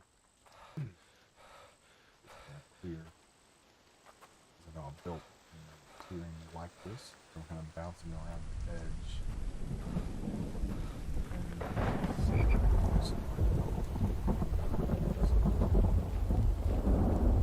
There we are.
I wonder if my guy doesn't know how to make the base.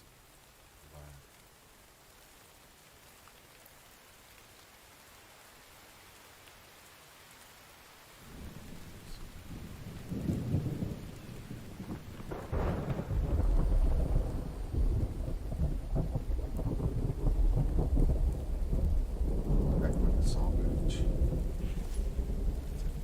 Back in any other stuff. Oh, that's what we got.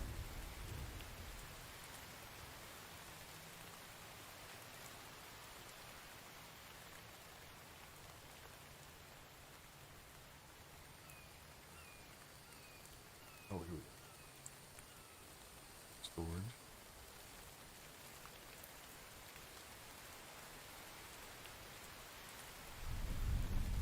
That's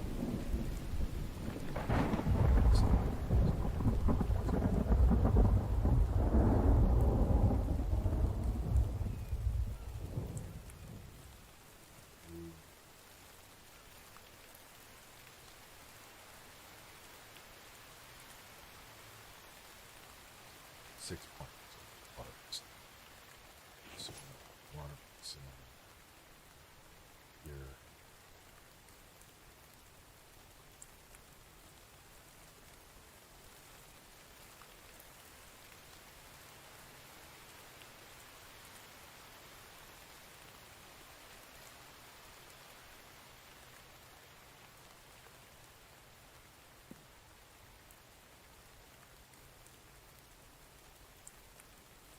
Nothing going in. I know you gotta have a lot of water. Let's do this.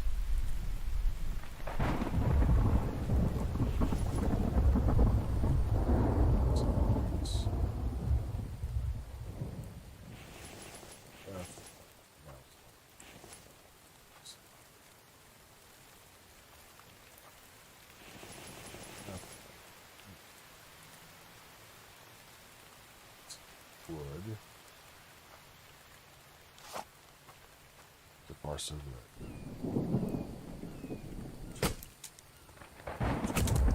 No, it's quite true. They are not going to.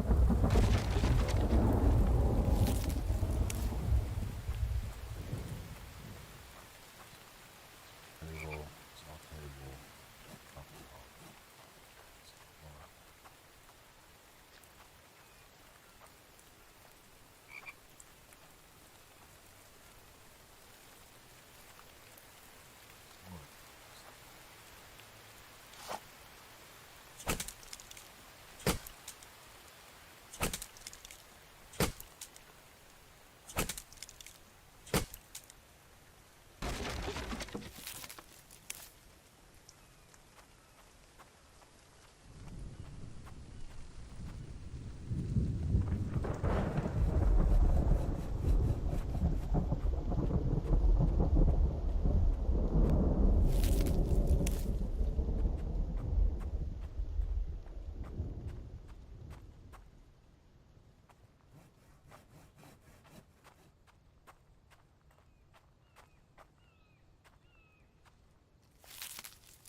Screen.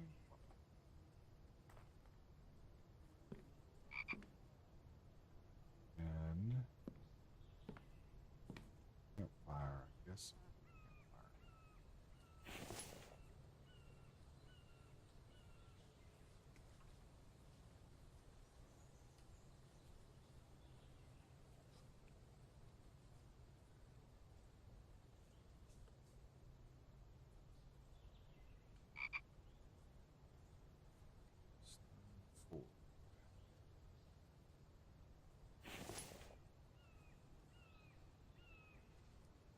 imagining you don't want a campfire there.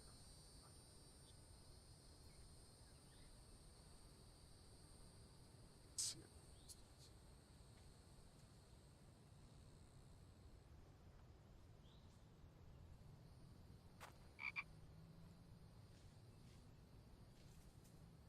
Firewood.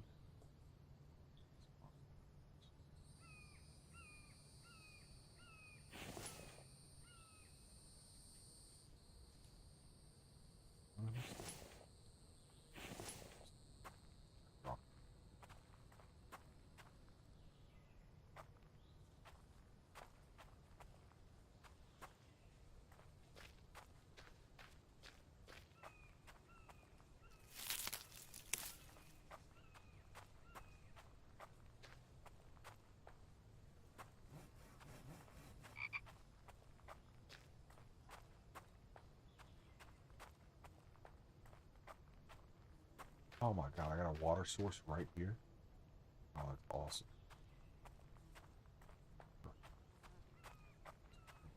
Full of water.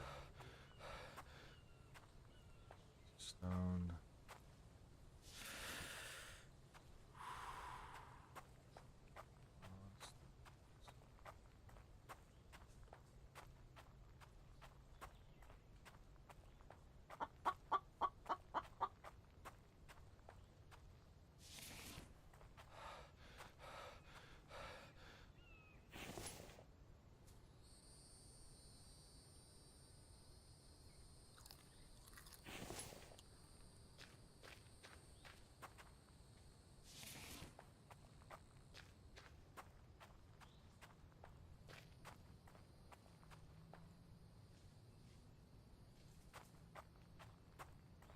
Also, you can cook that steak, that meat for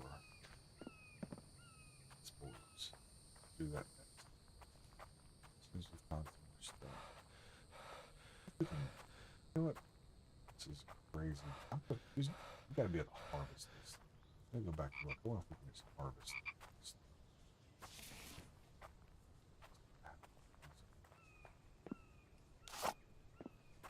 Harvest this. Wait.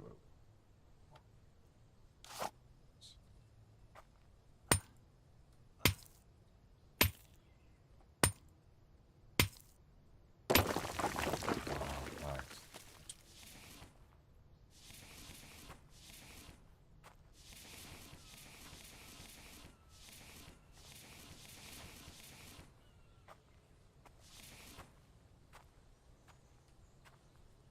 Bird. It's okay. So it looks like at some point I'm going to have to build a wagon. So I can get around.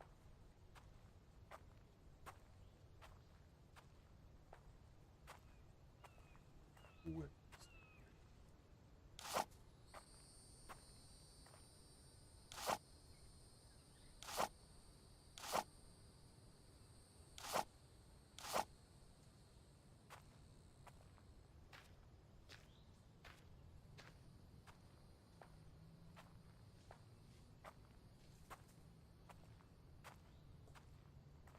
I probably should have used the should have built in there so I have rocks to kind of use as natural defense.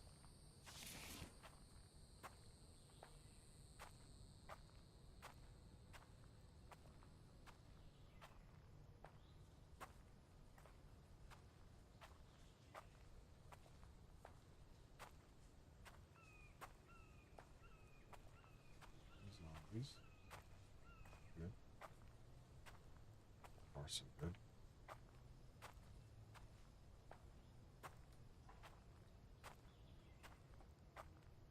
Melon out there for a rock or two. Go harvest that in a minute. This thing dropped off. The next time we'll just smash the stones right next to this. Now that we know we can smash them. That would have been a much smarter choice.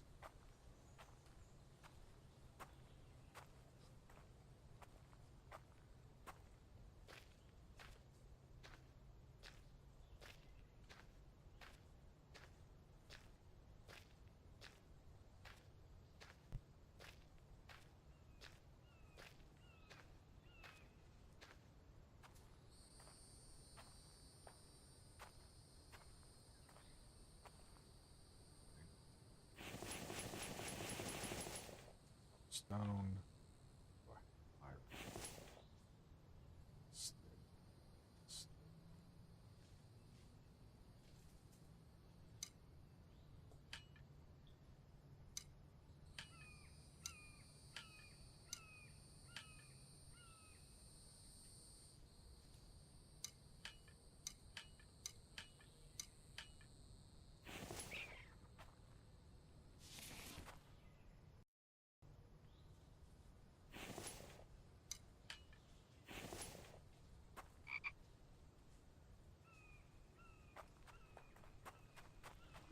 What this is firewood.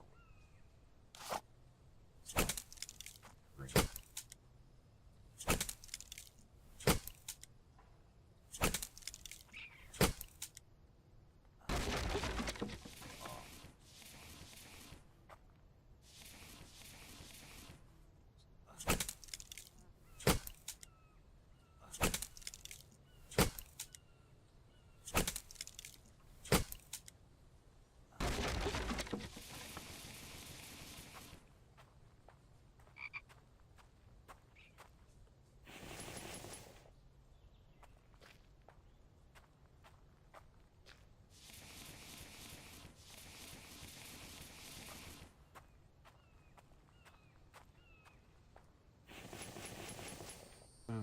Alright. Add oh, nice. We can add dirty water.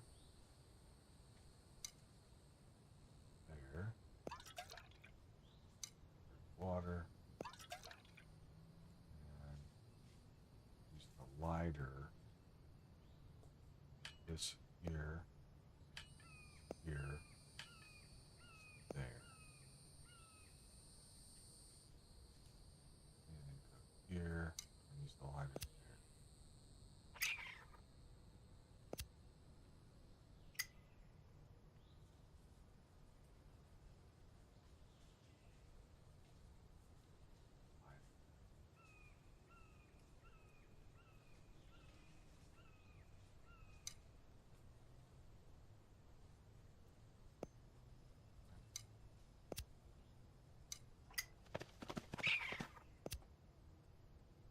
Yeah.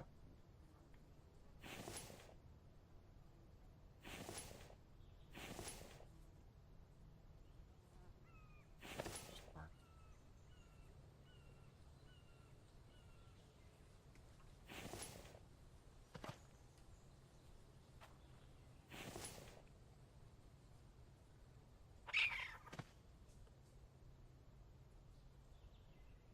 No, go.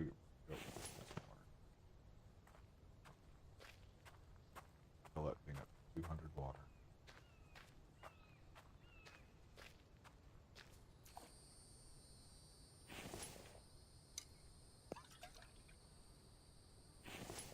That works.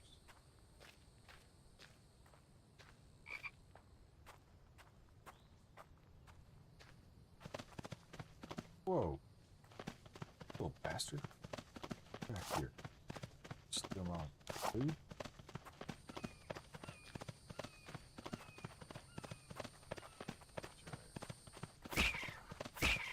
Oh, come on. All my energy. Believe that? Little thing stole my food.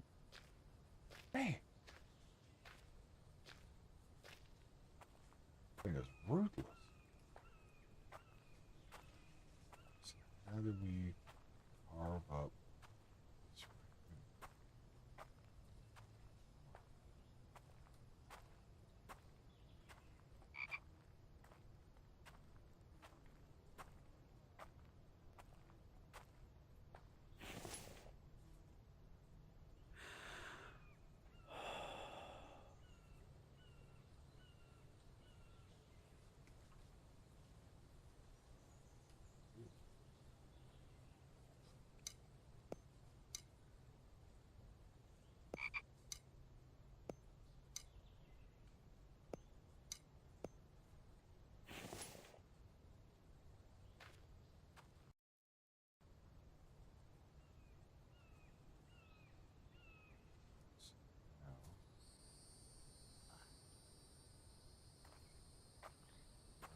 around here. He ate all of my food.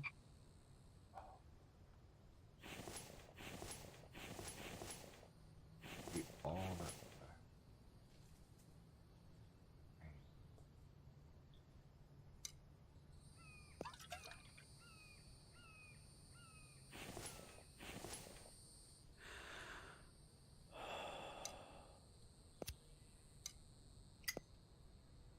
Oh, you need the wood chips to start the fire. Oh, okay. That's what I did wrong.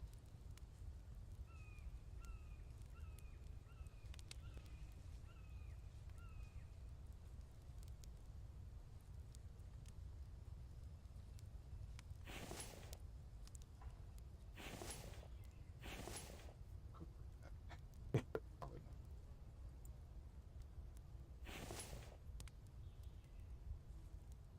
Oh, just done.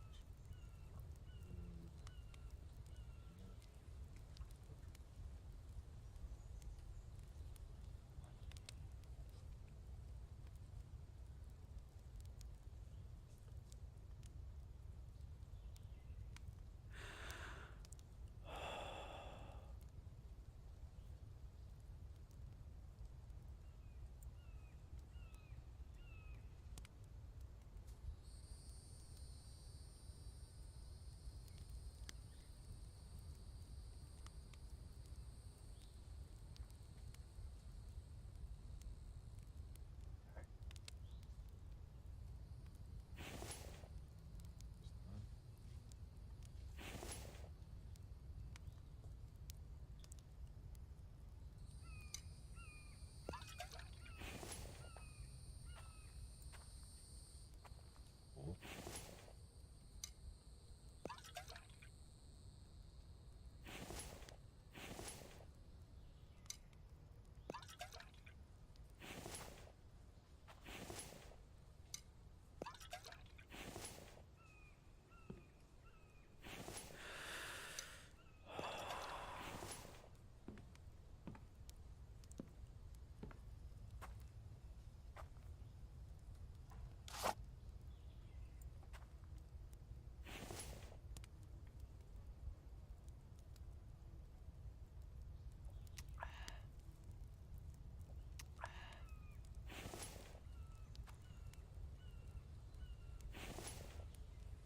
Okay, I'm starting to get it. So you use this to fill up.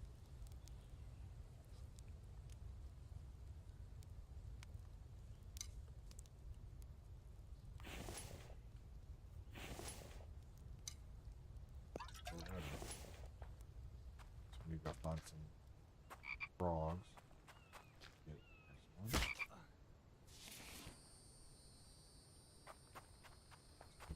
Frog.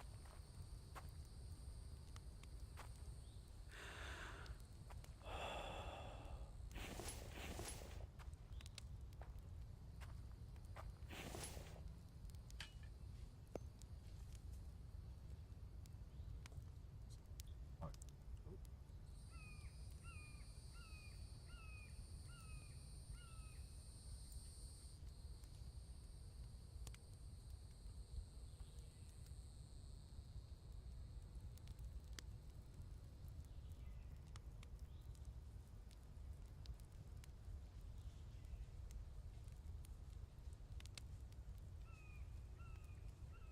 It's done.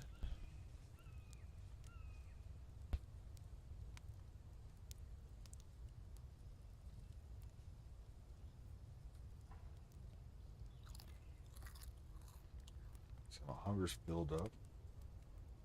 Thirst is still coming.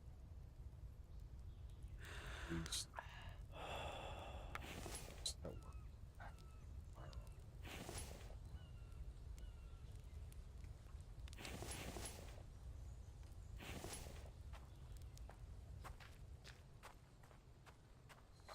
Now,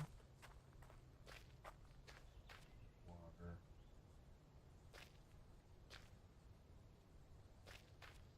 Then you start.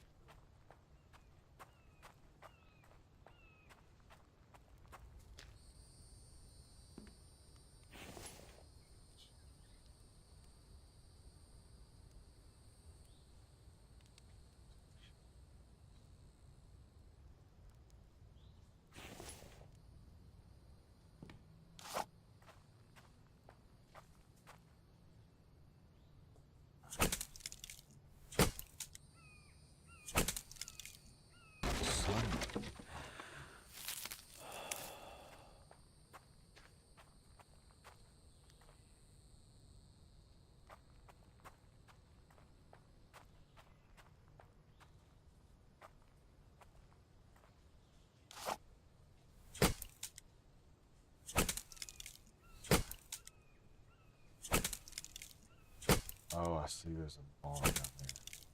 Okay. See the very bottom bars is for us to get sun exposure. So it's at 7 of 100, 8 of 100 right now. So I was giving me a sunburn. I guess I need to stay in the shadows. Build that number out. That makes sense. It's pretty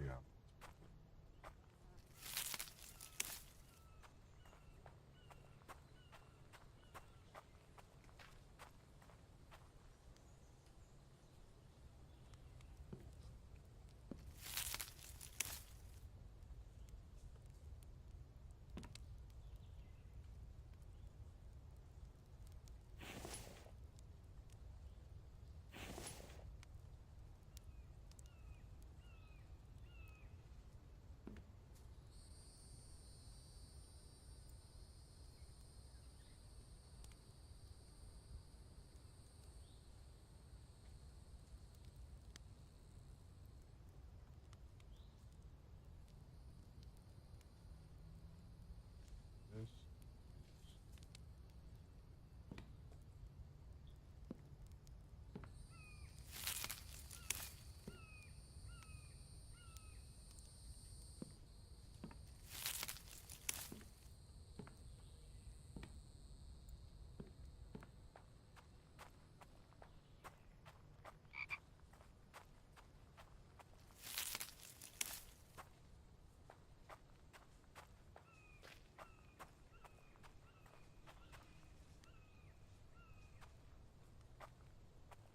One more.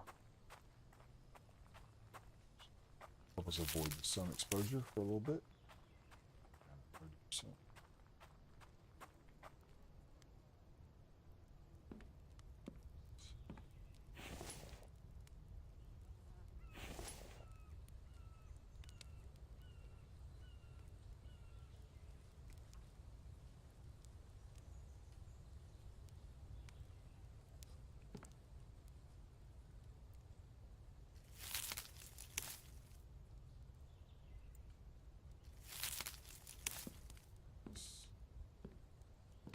That.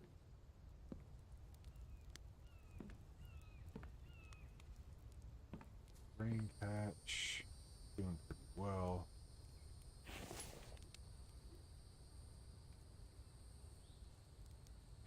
Road.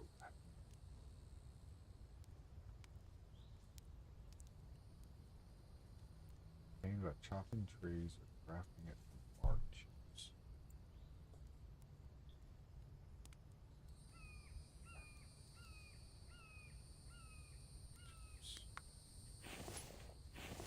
Bark chips would be crap.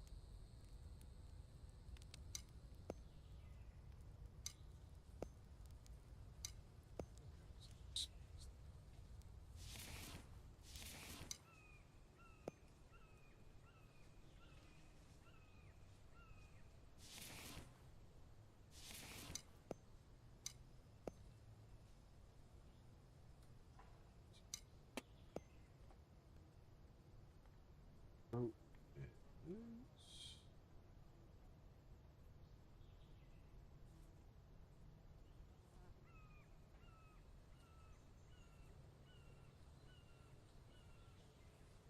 Two plant power.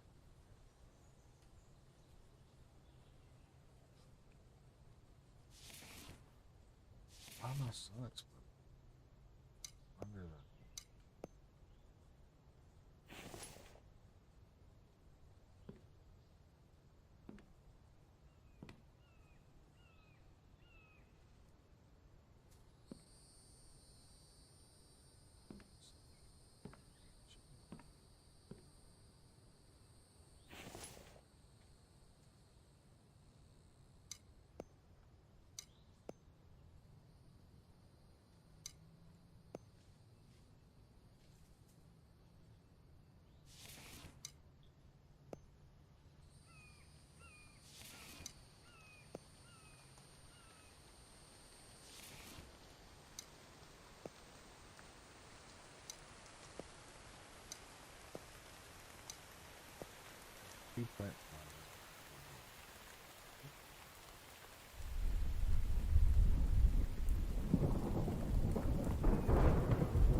so we got some more.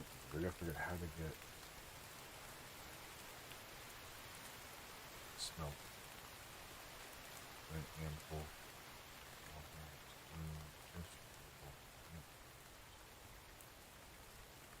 Need something to process.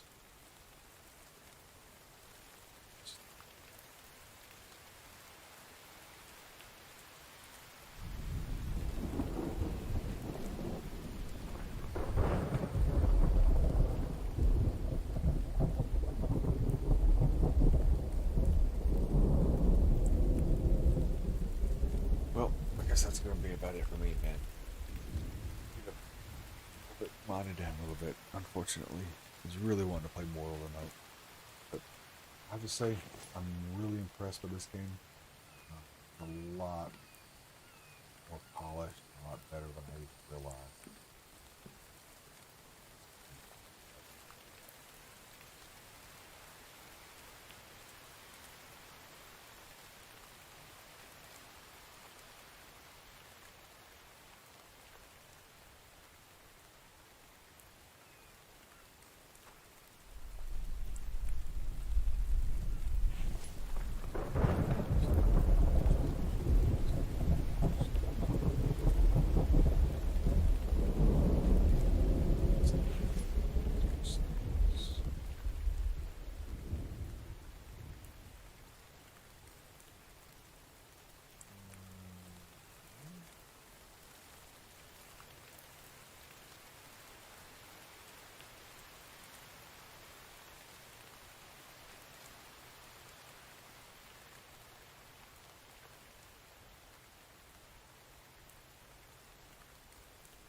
Deadly losing.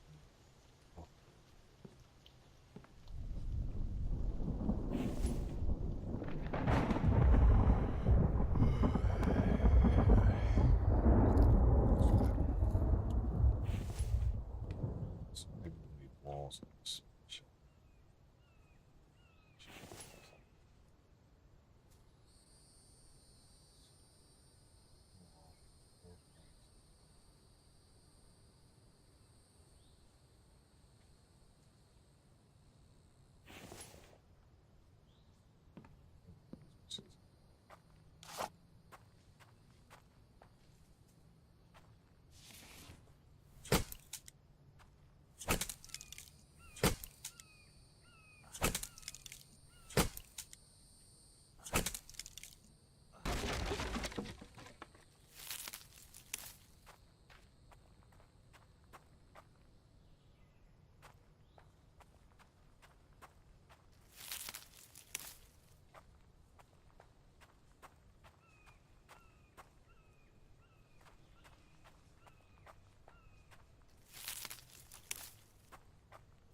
Here.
So, didn't have a structure up as that. So, do this.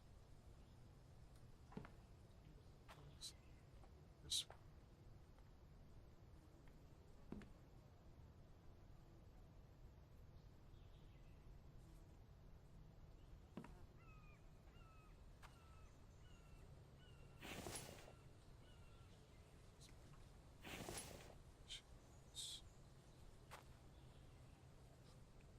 Walls.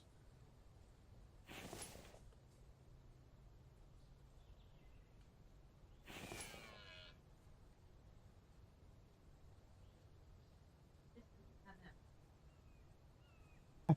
that. Yeah, what's up, Gunny? Yeah, I'm gonna head back over. They rebooted the server, and I hopped on this while they're waiting for the server to come back up. So I will finish these foundations real quick, and then I will bounce back over and try to knock out one more plate. The Mage to make. I made a human fat mage because I wanted to try out tactician in group fights, see if it works well, if I like it or not.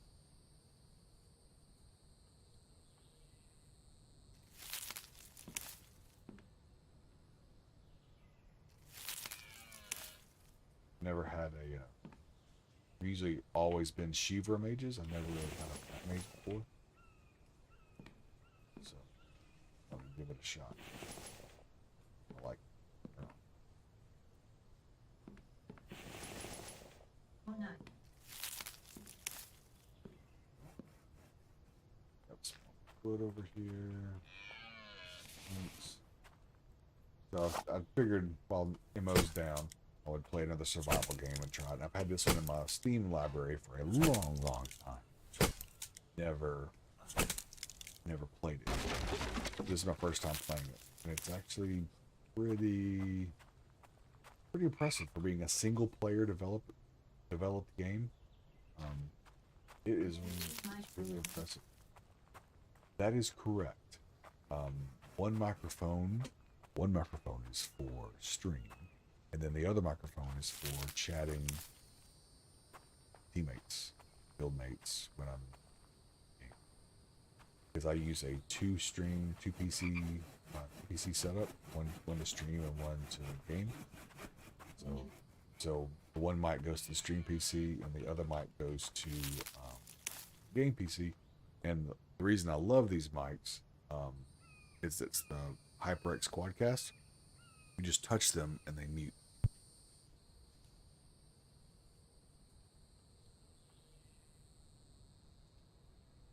So I can tell visually, if they're hot or not when I'm chatting, or if I need to mute one so I can talk to stream and then unmute it. Love them. That's my favorite mic. Absolutely love them. These here, and I've actually got one at work that I use for like WebEx and Zoom and stuff.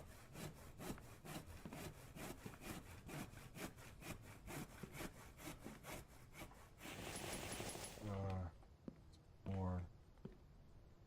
But I'm really impressed. This is a single player developed game, and these are pretty incredible systems.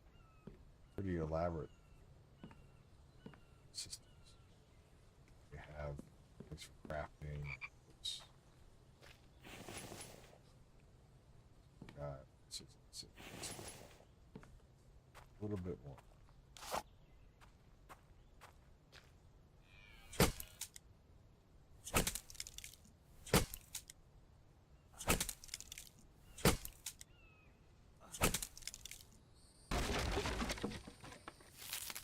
Love how the trees break down, kind of like Valheim. They break down into the pieces, and you can process them individually.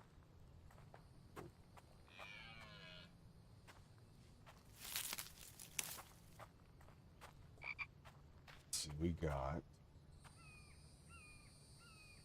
a couple more pieces here.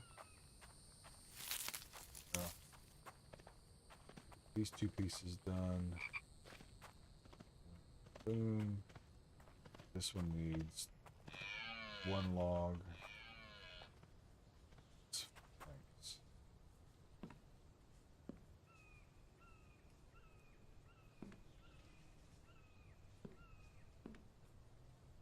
All planks. One log.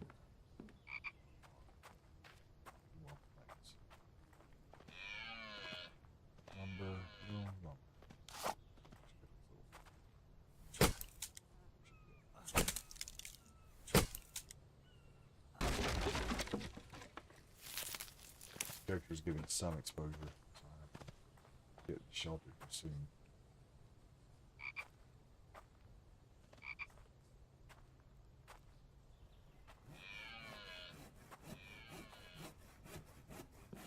Collecting rainwater there, so I have water to drink. Nice.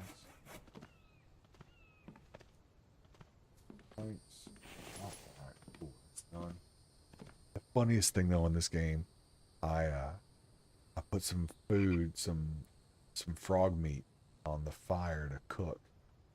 And I turned around for a second to get some more wood for the fire, and I turned back around, and a raccoon had run up and stole my meat off the fire.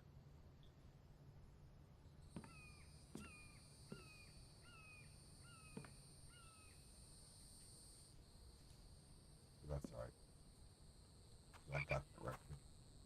It's the last meal he had.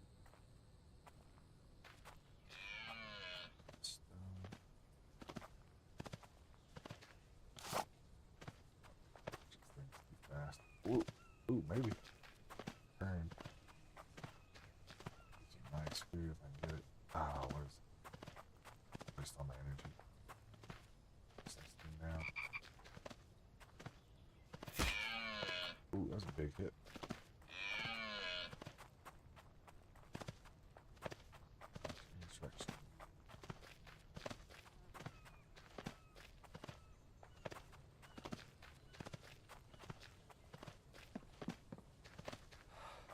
First time I need to chase this thing.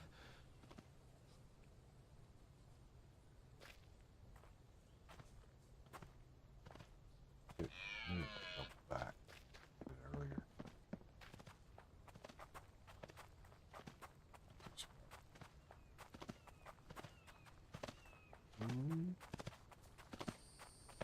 Might have something here. Oh, it comes back.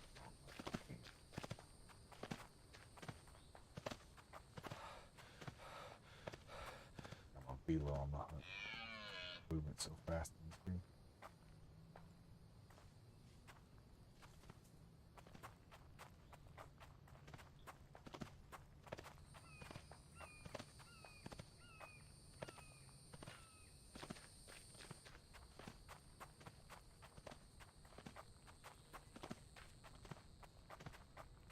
Thinking this is really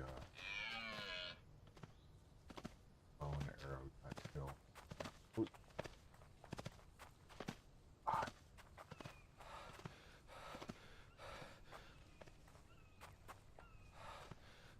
Probably spent way too much of it.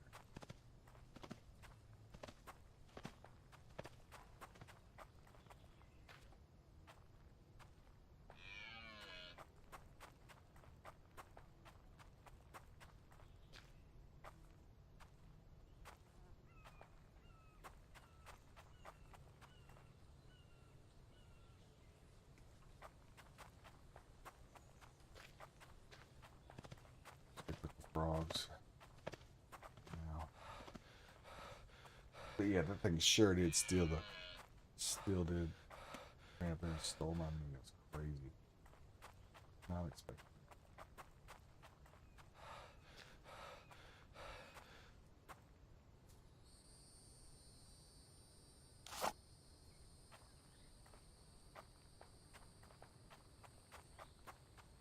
Figure out where my hood went. There it is.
Whoa.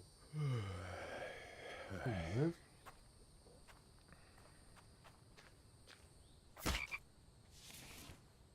crazy. Got all spun around.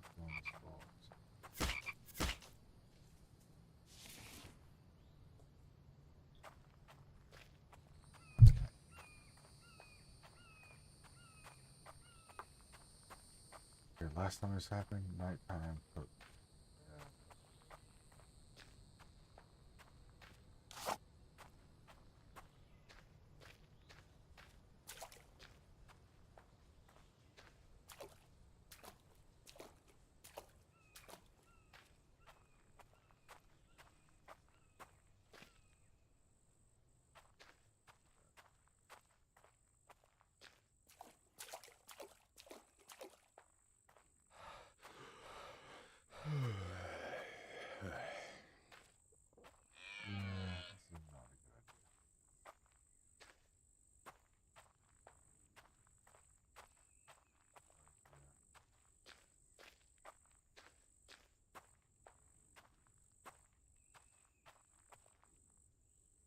I have died.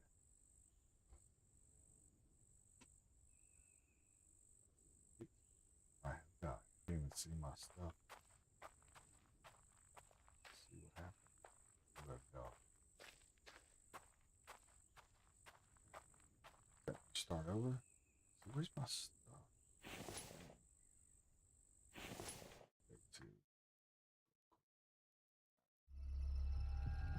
That's enough. Alright, so infected first stream of infected first look at it. Plays great. It's actually really well done. There's a few spots where you feel a little lost. Maybe you gotta trial and error. Not bad. Not bad.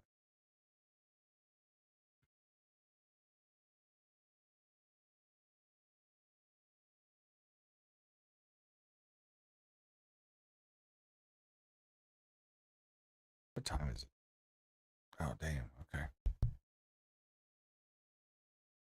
See if the game's back up. One second.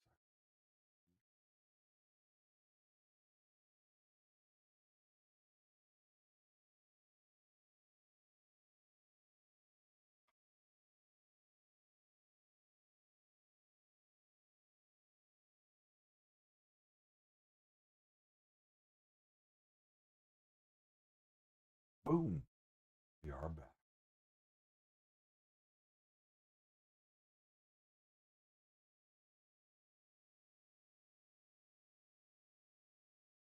Let's see if this will work.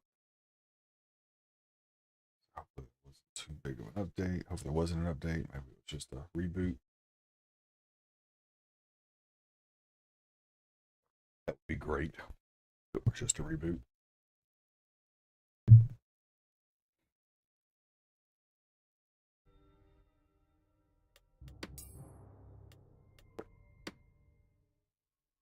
That was just a reboot. Sweet. That's what I'm talking about. The game. So what do you guys like to play? You guys foot fighters, mages, mounted archers? What do you guys like to play as? You know, no, we're not going over there. Human paladin / DK hybrid. Ah, nice. Very nice. So you're pretty happy with the human. Take it. This is my first human. I've got 5 elves, one Ogmere foot fighter, and 1 Vila MA, and 4 Shivra Dex mages. This is my first human.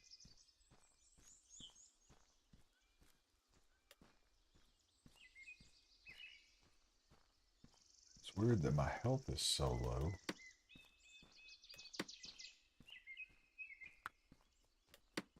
Oh, no rollback. Good.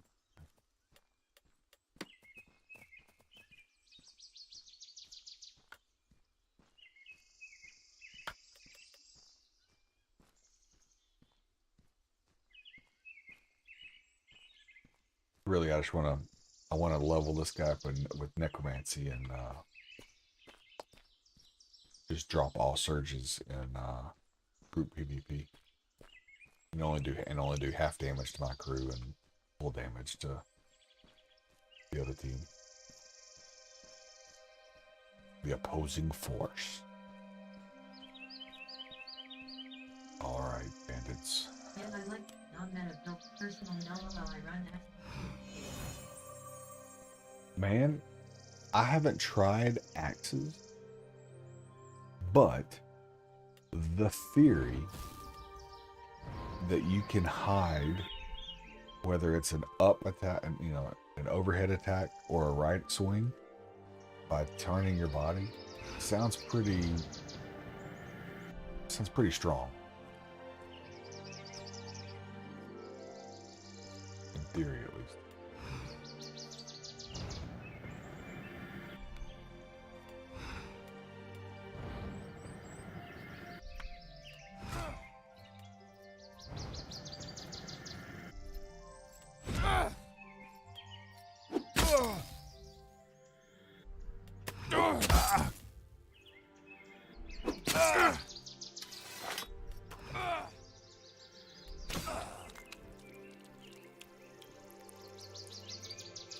trinkets. No trinkets.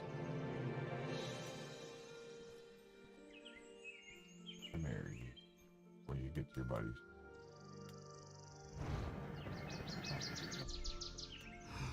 It's tougher to fight in 1v1 situation than most other weapons except small, which is part of it. Fighting animations is the best that can see it from where the weapon is slower than most. Ah, gotcha.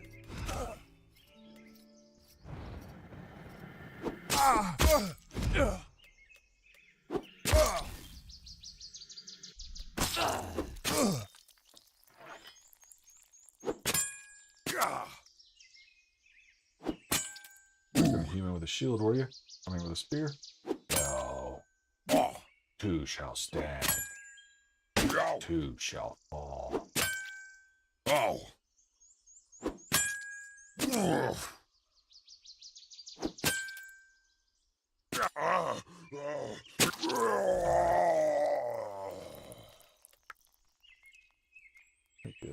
Right.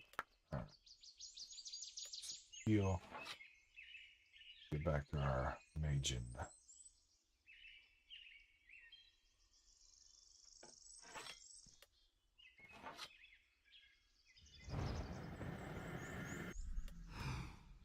Yeah, I really like the Mage playing this game, man. I can't wait to see what they do next with it.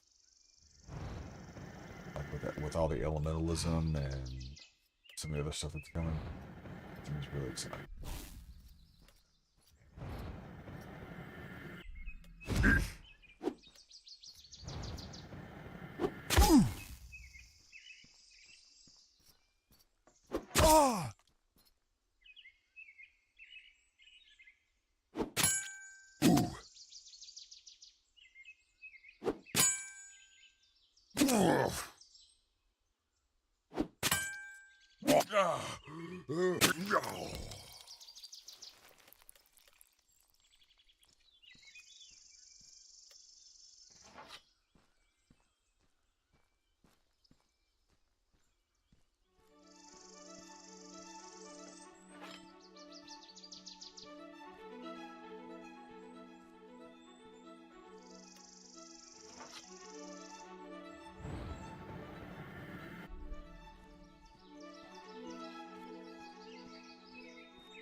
The 1H handler can be nice. 2H handlers are tricky to use. I used to run my 800 HRS against solely and I am struggling against more experienced people. Really? Okay. Yeah, I'm terrible at combat. Absolutely terrible. That's why I was kind of gravitated to Mage. Because I am just absolutely terrible at the melee combat. So, the only thing that actually helped me, and it probably sounds ridiculous, was I got the Elgato foot pedal. And I was using the foot pedal to do my feint. Because I was having a hard time with mouse and keyboard being able to press and do the feint. So, but with the foot pedal, you know, I could pull back, step, and then re-pull, and it worked. I thought it worked great. I didn't hook it up tonight because I don't know how I'm gonna be streaming, but I mainly use it for fishing, to be completely honest. But then I thought, man, it might work for feinting, and it actually worked pretty well.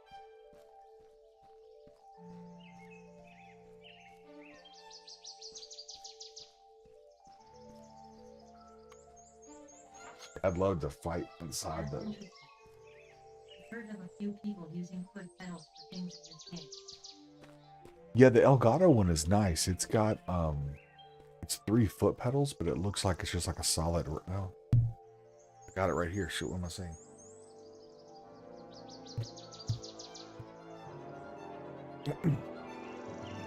Let me introduce you to the Elgato foot pedal actually the Elgato Stream Deck foot pedal.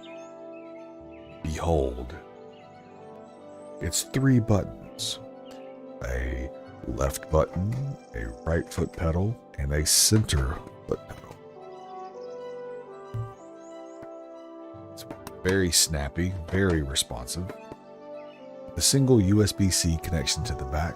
Runs the Stream Deck software where you can fully customize the action that happens upon pressing either button. So currently right now I have it as cast, or left action, block. So it's really cast, or cast, reel, and then hold, pull. But then for fighting, I would change the middle one to be feint so that I can do the feint with this and then do everything else with the mouse and keyboard.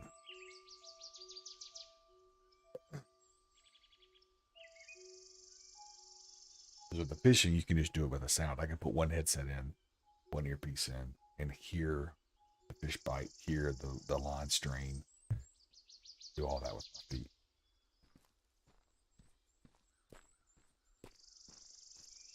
As long as the line doesn't break, you can just keep going until you run out of bait.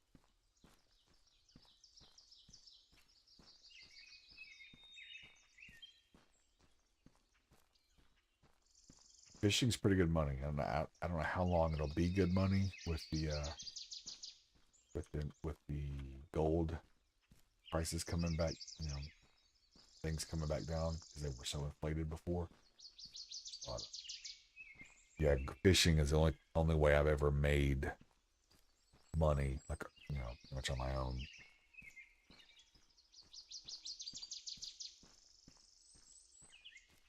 Like I usually catch Ventriosis and Blue Sorax and Naduli and sell it for a pretty good amount. I could adjust using a foot pedal.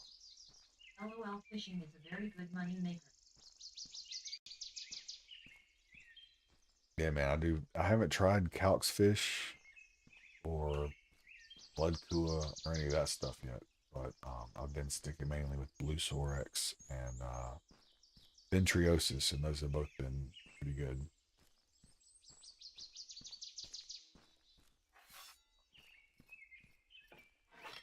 Too far away. I don't want to just run back to it once. What to do?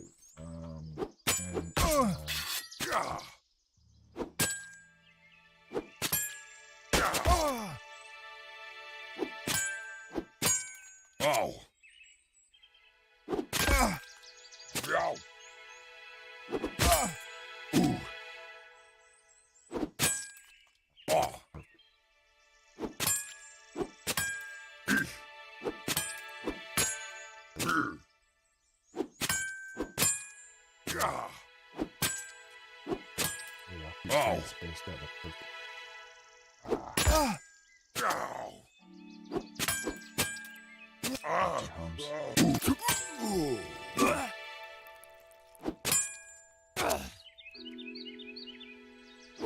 Never underestimated naked mage with a spear.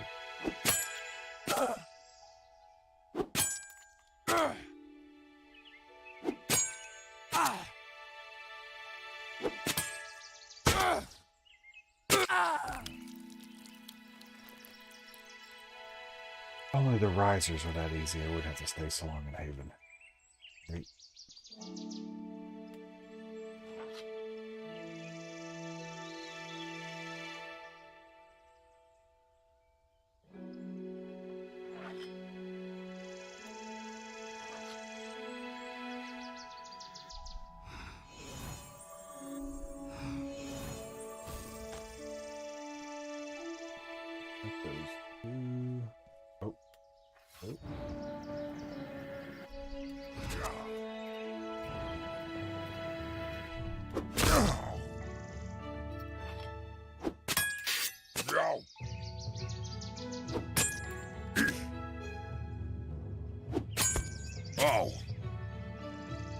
Man, so it feels great to be streaming this game again. I haven't streamed in a while.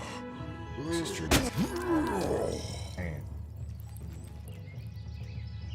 really good to play this game again on stream. The main man and see how it goes with this guy.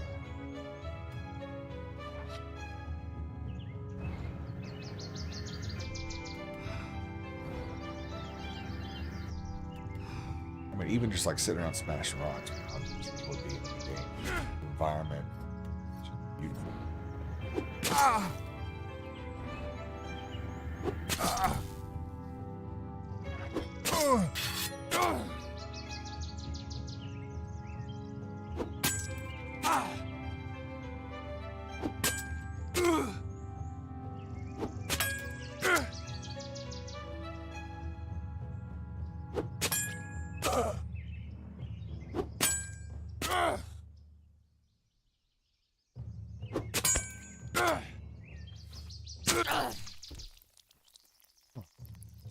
will.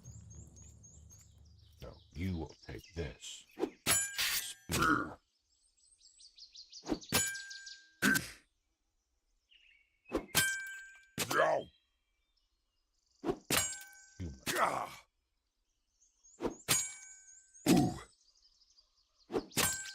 Oh. Nice try. Oh. Ooh.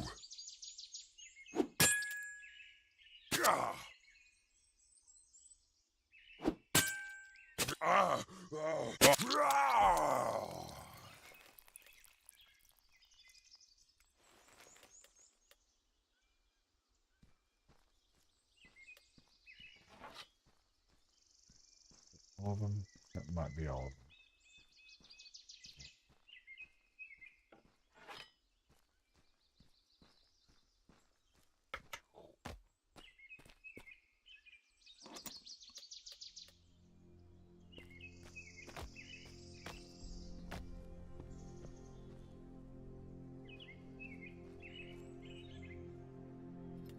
Whoa. Didn't see you there. Sneaky.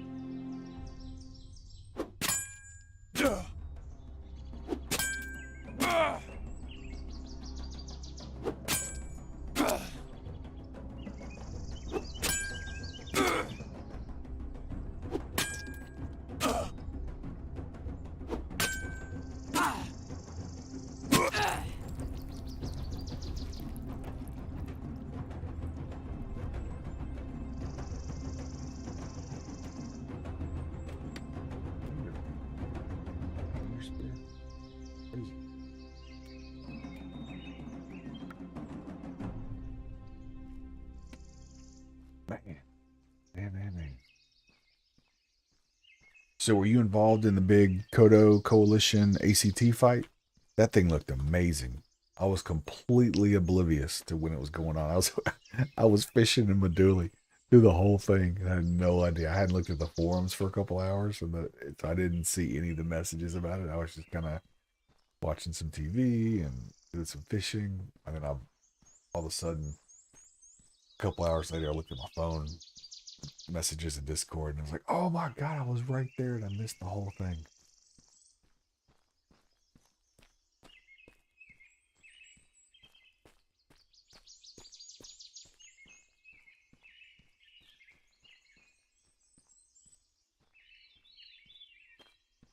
Which is pure luck, because normally I'm usually in Morinker most of the time.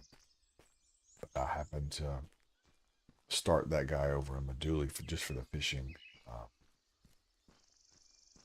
So I was there when that whole thing went down.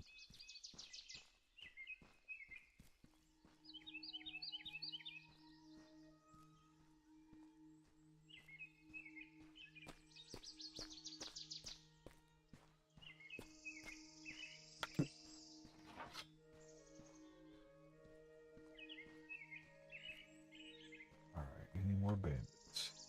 Any more bandits?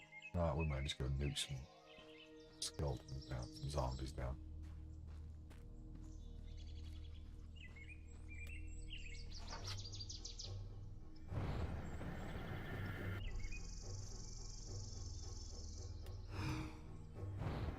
Really? Seems close enough. Does not seem too far away. Like I'm standing right at it.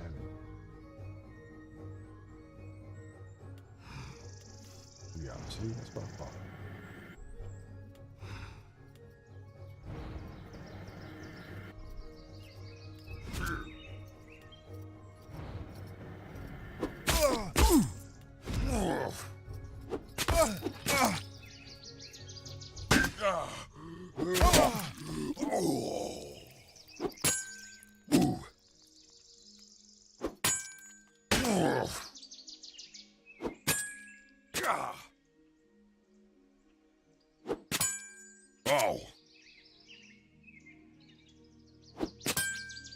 change up. Ah, Brr. screwed that up myself.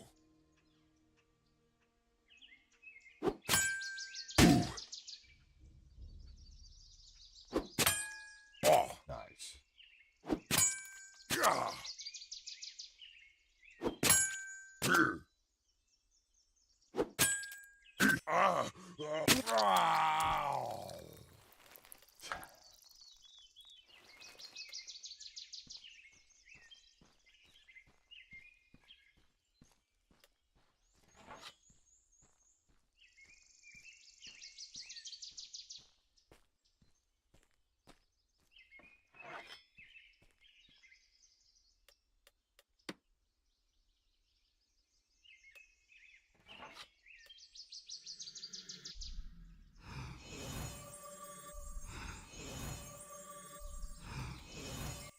Any more bandits? If not, we'll just go grind out some skeletons real quick and then call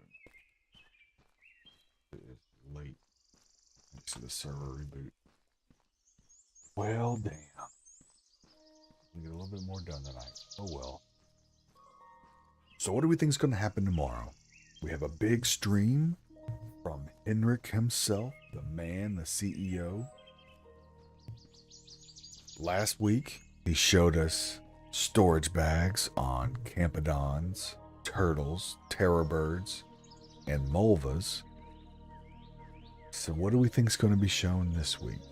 Do we think we will get the sneak peek, the fabricated visuals of elementalism? That's one thing that's on the table. Do we think we may see a sneak peek of more siege weapons for TC? That would be huge. I think we've only seen one so far, and that was the was it the ballista, the mangannon? I can't remember which. He showed one. It was a ballista. He showed us a ballista that would be mountable. I would love to see some more TC stuff. He kind of teased that some of this heavy machinery would have to be pushed by players, or if you were to dominate a troll, they could be pulled by trolls, which that would look incredible on the battlefield. Just to have a whole bunch of large trolls pulling bolts and stuff like that. That would be, and battering rams. That would be wicked cool.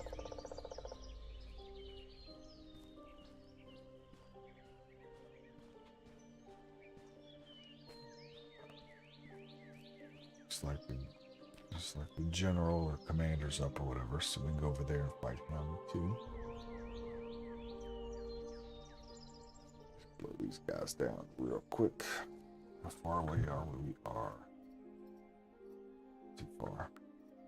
The 80s, no, 40s on. I think elementalism is up for sneak peek. He's that. And After stream might first be another big battle. LOL. man, I can't wait. It's gonna be amazing if that's what he's gonna show.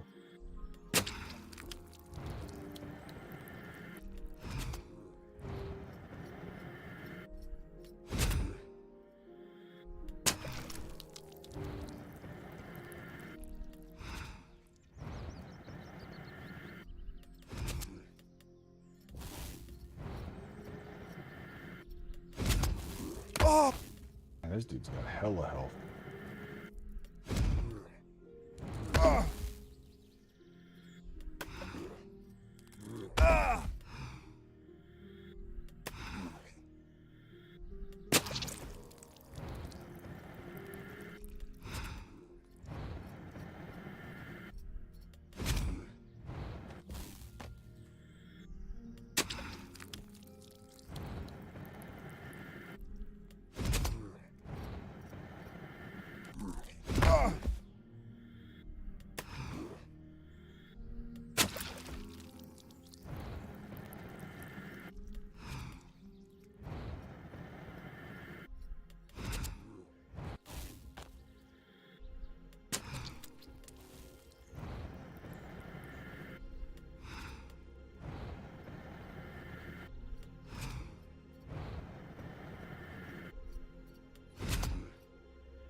I'm out of water.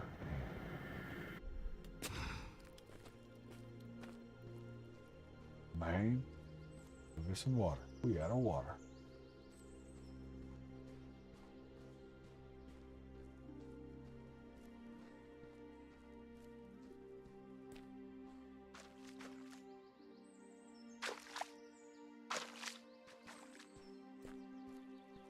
Back at it.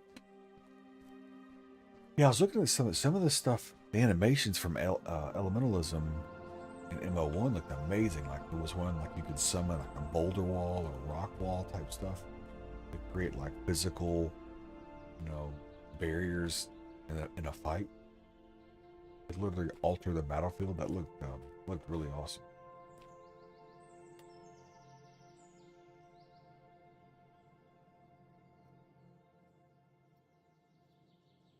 And I played MO1. I don't think those were in the game yet. I quit playing MO1 before it was greenlit for Steam, so I was very early on playing it.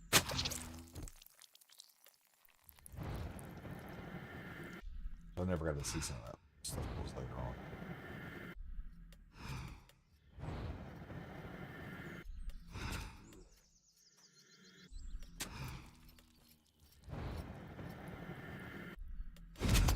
Oh yeah. Elementalism is gonna be expected. So long they just right. Mental, I've got to compare two emeralds.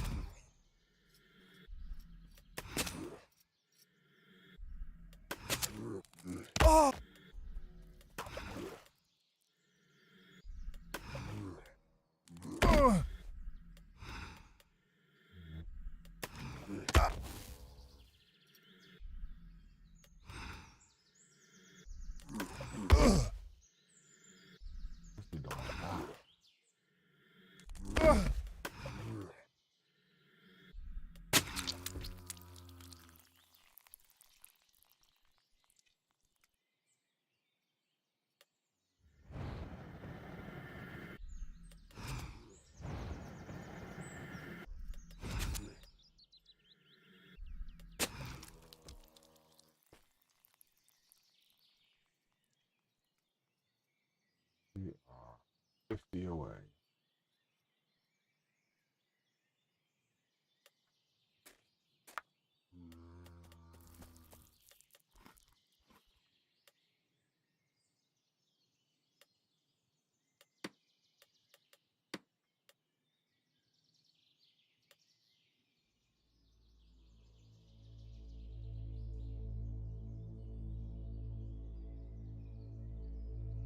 Oh man.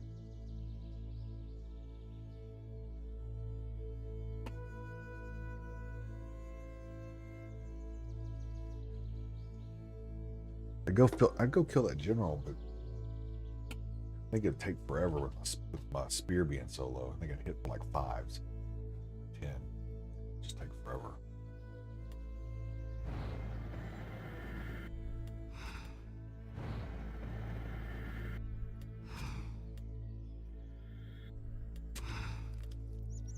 Just nuke these things down 2 or 3 fast.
Yeah.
able to eat.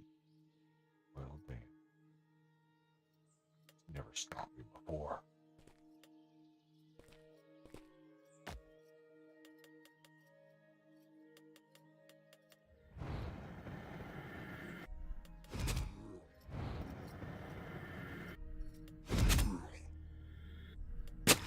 Living.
Four.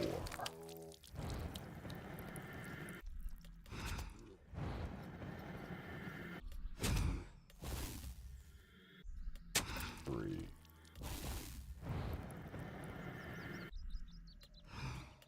Hi.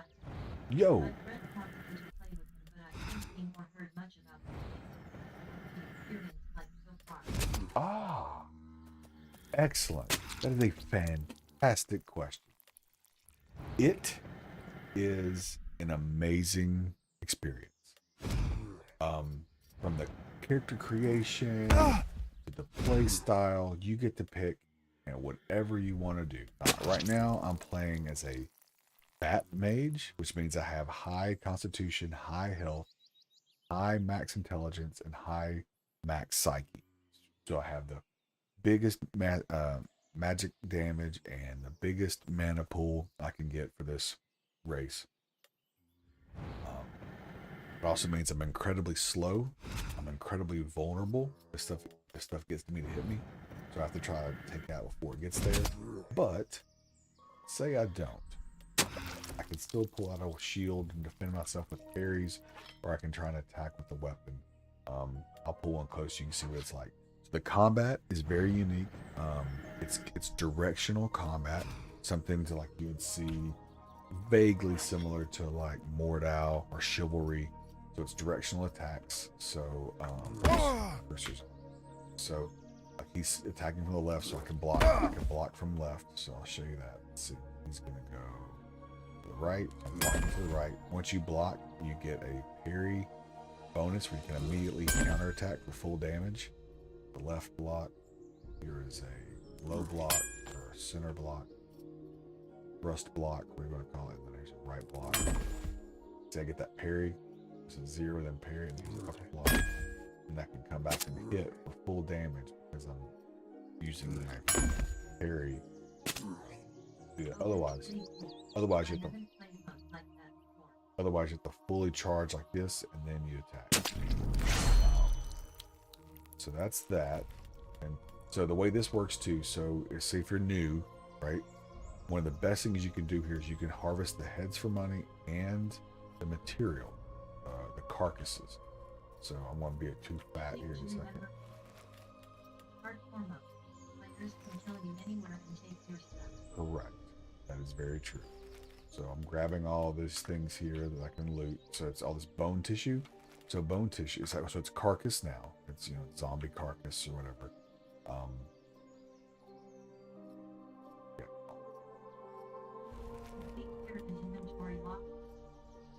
It is, but don't think of your gear as yours. Think of it disposable. Okay? Like, there's no like ultimate pauldrons of doom the doomsday helmet or whatever, like these things that you get and you're never going to lose them, right? It's not, the game doesn't work that way. You have sets of gear that you craft, that you make. It's all player-based economy. So you usually have stockpiles of raw materials at your house, and then you just create the things as you need them. Like with the guild I'm in, we create probably 10 sets of unique gear and keep them in our house or keep them in our stronghold. And then whenever you die, you resurrect that priest, and you re-gear and you go. A lot of times you don't even go back to recover your body, because the stuff you just lost, you just grabbed out of a chest because you made 10 of them when you made one. So, and I can show you that real quick. Let me, I just got my clay gift. So I'm too overweight. I can't move right now because I'm maxed. So my weight is way too high because I picked up all these carcasses. But you can butcher in the field like this, and you'll get bone tissue, bone tissue, bone tissue. And my weight should go down. Give it a second. My weight should drop down. I'm probably still too fat to move, but wait, it's heavy. Go. Right. Walker heads is heavy. It'll just drop.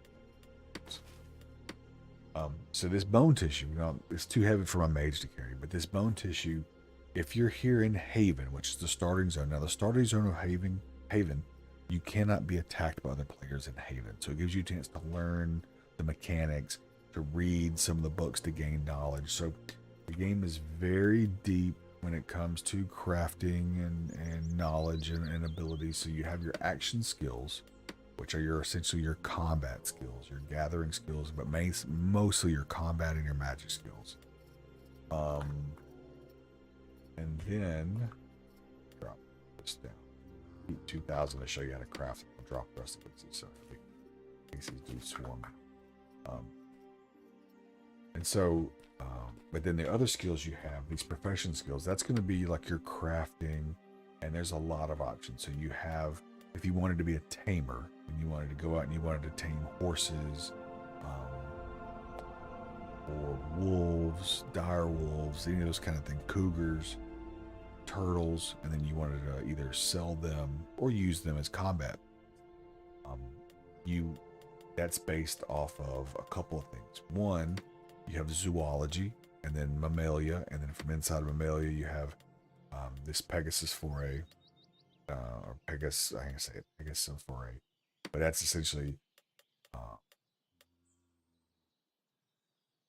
dogs here, and bears and Canifornare. This Paris is going to be your horses, and then your Felif is going to be your felines, going to be your cats. So you'll learn knowledge. See there's your felines. There's your horses, Equidae are going to be your horses for like equestrian. And then your bears are going to be in here. Ursidae is going to be your bear. Canidae is going to be your wolves. So you can get knowledge of your animals. So what this does is you learn those knowledge of those animals. A higher skill gives you increased yield.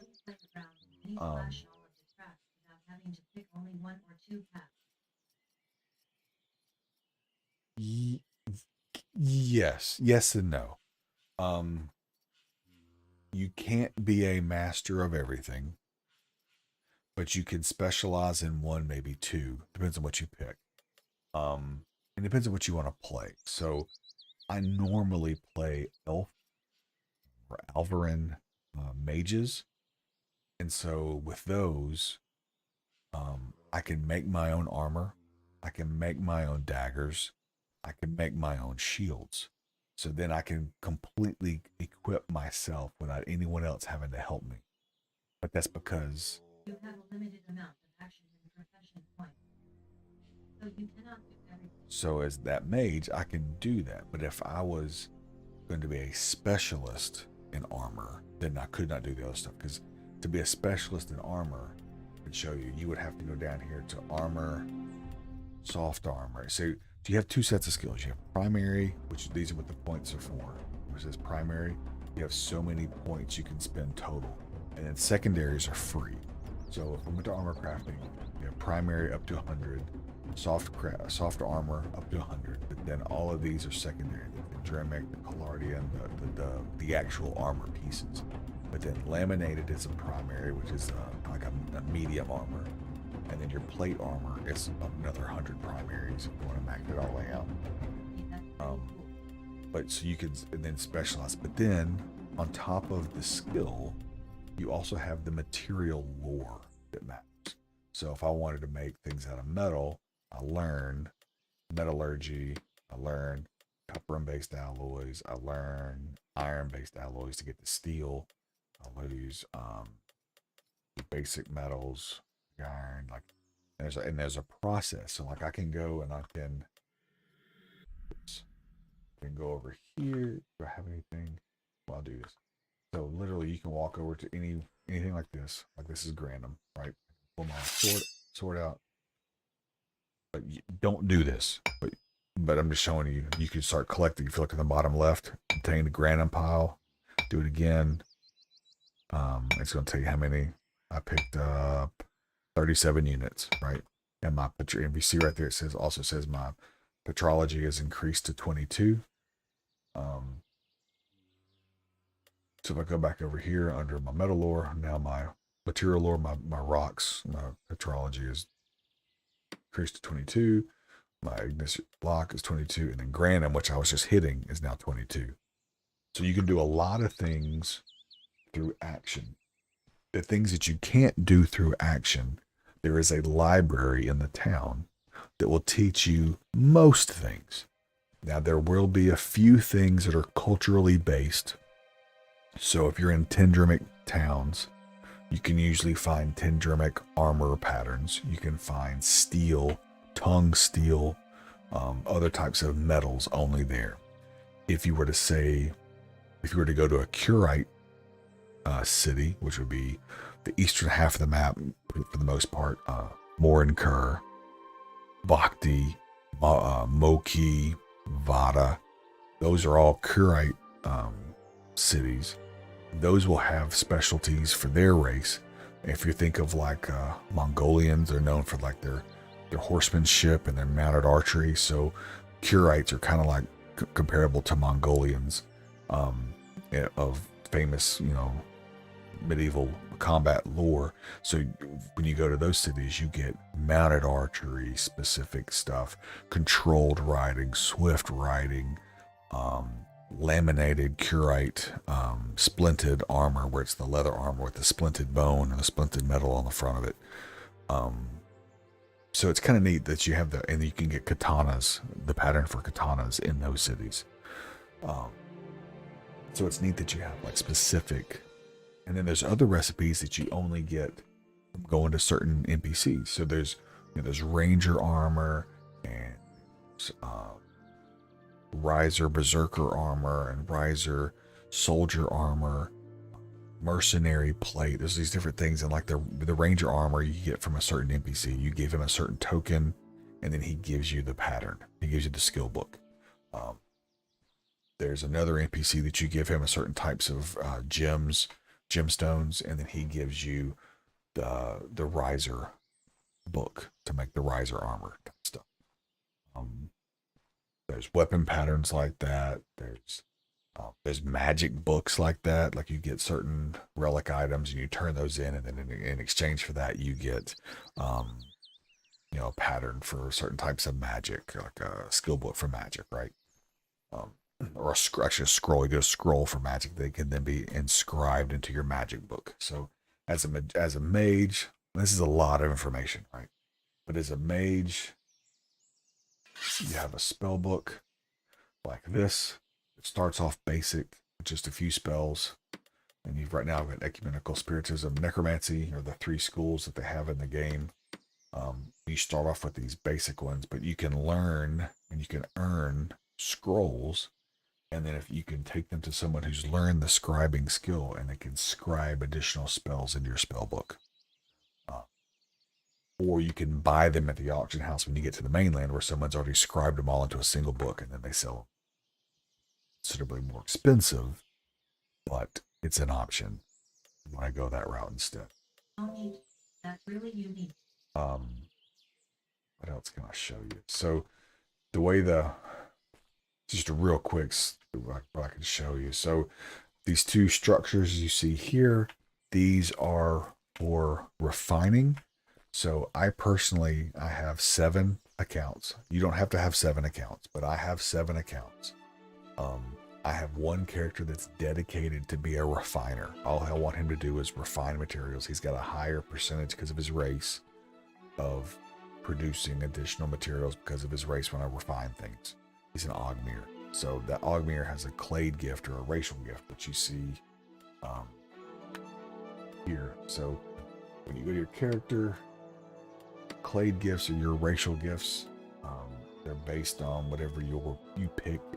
So when you pick your character, your grandparents determine your race. Seven. So you're only allowed 1 character per account. So I have 7 accounts, so I can have 7 characters. But these are your racial gifts. So this is the only human I have. And the reason I picked him and I made him a fat mage was because I wanted to use this skill right here, this tactician. All damage dealt or received from allies is reduced by 50%. So the idea would be I can take this guy, I can run him into a big group of people, and I can cast All Surge, which is this big AoE spell, and just do massive damage to everybody in the area. But my guys that are in the middle of the fight nearby only take half the damage. So it would be you just drop that thing. You're getting hits of 30 and 40 on all the enemies, and you're only getting like hits of 15 on your guys, right? And it usually makes the other team kind of scatter, panic, freak out when all of a sudden they start getting this tick of 30, every few seconds. So it's pretty impressive. I've never tried it. So I made this guy just to try it, see if I like it. Like I said, he's a fat mage, so he's bulging weight. All intelligence, all strength, all psyche, and constitution, low dexterity, low strength. And you'll see because of how heavy he is, he has negatives to weight, negatives to dexterity, negatives to constitution, and then plus 10. If I get heavier, if I get to obese, then I'll have plus 20 for both of these stats, which will make him hit like a truck, but he'll be almost immobile. He'll have to rely on a horse to get around, or just other people to kind of shield him from foot fighters and archers while he does massive damage with his spells. But yeah, so this is a refiner. So if you harvest materials and you come over here, you can then throw your things in here. Some things require a catalyst to get a better yield. Yes, and so there is 2 things that will be very helpful. There are emulators and calculators out there to kind of let you play with your stats to build. If you go to mortaldata.com, they have a character builder. Mortaldata.com. Go there, you can pick your race, you can pick your parentage, all that kind of stuff. Your height affects your damage modifier a little bit. Kind of like a pseudo strength based on how tall you are. The caveat to that is if you're taller, you may become an easier target for mages and the rangers in fights. But it does give you that trade-off of having a little bit more strength, a little bit more carry weight, a little bit higher damage percentage. But you can try with the different things. So you get so many attribute points, but you can move them around at any time. So if you look in the character, you can look at the character. So this plus minus system and this lock system. So right now, if I want it, I'm trying to get this to 80, and I need to reduce this by 1 because I'm probably over by 1, or a couple. But minus will then start dropping points as you do things. This will start adding them. This will leave it locked at where it is, and then this will keep reducing this down to 10 if I was to keep doing it. So then you just go and you just do something. Like if I take my weapon back out, which don't do this with your starter sword, because this sword is very important. It's soul bound, so it will save you sometimes if you die and you don't have a weapon, you need to go kill something to kind of restart yourself, or get some more funds to rebuild your stuff. Then you need this thing. This thing's worth it's worth holding on to. So I wouldn't, as you use things, their durability goes down. See, now it's 246.5 out of 250. If a weapon gets below half, its damage output is dropped by half. Until that point, it's full damage. But once it gets below 50% durability, the damage drop off is considerable.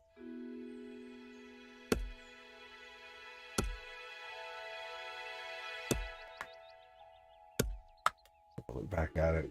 Here, see, that's 245.0. So it's gone down a little bit just in a short amount of time doing it. But you'll see all my stats going up here: wood cutting, material lore, gathering, wood cutting. All these things are going up because I'm hitting this tree.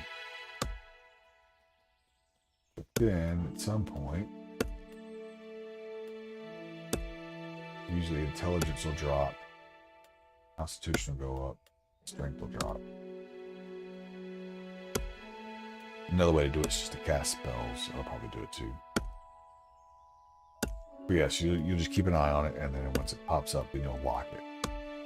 Stats are kind of set. Just before I get too heavy to move.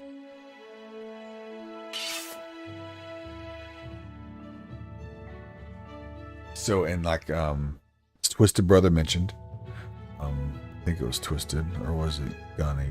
Someone mentioned about trinkets. Yeah, Twisted mentioned about capes and trinkets. So capes and trinkets. So capes are soulbound. Trinkets are soulbound if they're charged. So what that means is, like, I found this one. So right now I could drop it if I was to get killed. So if I was in the main one. Right now it's an amulet that's not identified.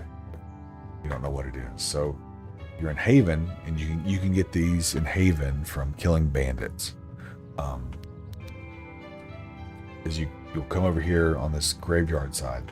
This first house on the left has the trinket, enchanters, and the guys that can identify the trinkets. So this guy here is the recharger, enchantment supplier. This guy is the person who can read. So here's where you charge it, but you could identify.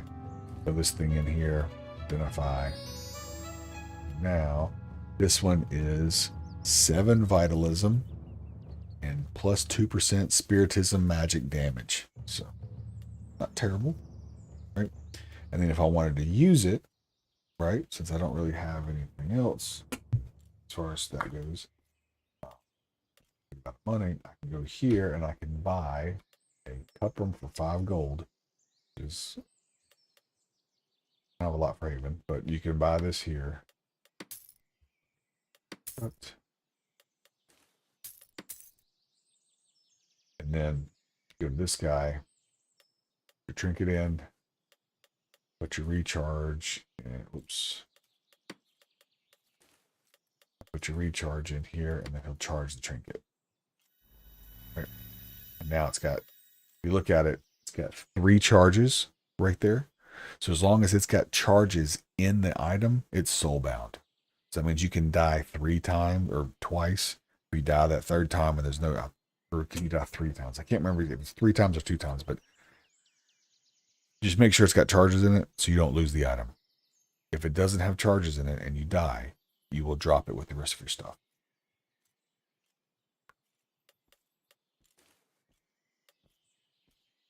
Okay, so now look at that. You can trade. Okay, that's interesting. You can trade in Haven. So if you have a buddy that's here, you can trade and you can get stuff. Let me drop the stuff in the right here, and I'll show you a couple of things. So drop all this weight. So we can do some crafting real quick. I got enough stuff to craft with. Yeah. So when you first start in Haven, there's going to be there's going to be mentors like the cooking tutor and crafting tutor, there's a combat tutor, there's an anatomy tutor. You want to talk to all these people. Crafting tutor, they'll give you starting abilities for everything. This one can let you do daggers and swords at first. So I'll just do dagger, simple hilt, and then look at my materials I've got. I've got some bone, I've got some animal teeth, and some bone tissue. So I can do bone tissue as a, oh, I need some leather. Dang. Grab some leather. So I got some leather real quick. I don't have any leather, I won't be able to show you daggers. If I make a bow, I show you how bows work. If nothing else, because bow you can do bows with a single material. It's a good way to spam building to get like your intelligence up. No leather. Okay, so we'll do bows. It kind of works the same. So bow. Some bow. Thank you so much for going so in depth explaining all this for me. Yeah, absolutely. I've got thousands of hours. I love this game. Actually, you keep it on deck as long as they are identified and equipped, regardless if it's charged. If it's in your bag, you lost it, charged or not. Oh, nice. I didn't know that. I thought you would drop it if it was not charged. Okay, that's great to know. That's fantastic. So it's just if it's in the bag. Okay, that's really cool. So I've got decurve bow, short bow, single material, because that's the only thing I've learned so far. I throw my bone tissue in, and I make some space so you can see where it's going to go. It should go down here. And if you wanted to, you could name it and put your signature on it to say it was made by you. Boom, done. And now I've got a bone tissue short curve bow.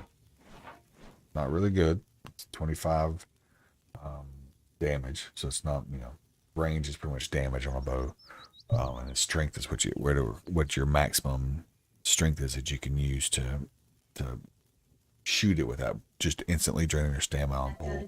So the question is, are you going to pick it up?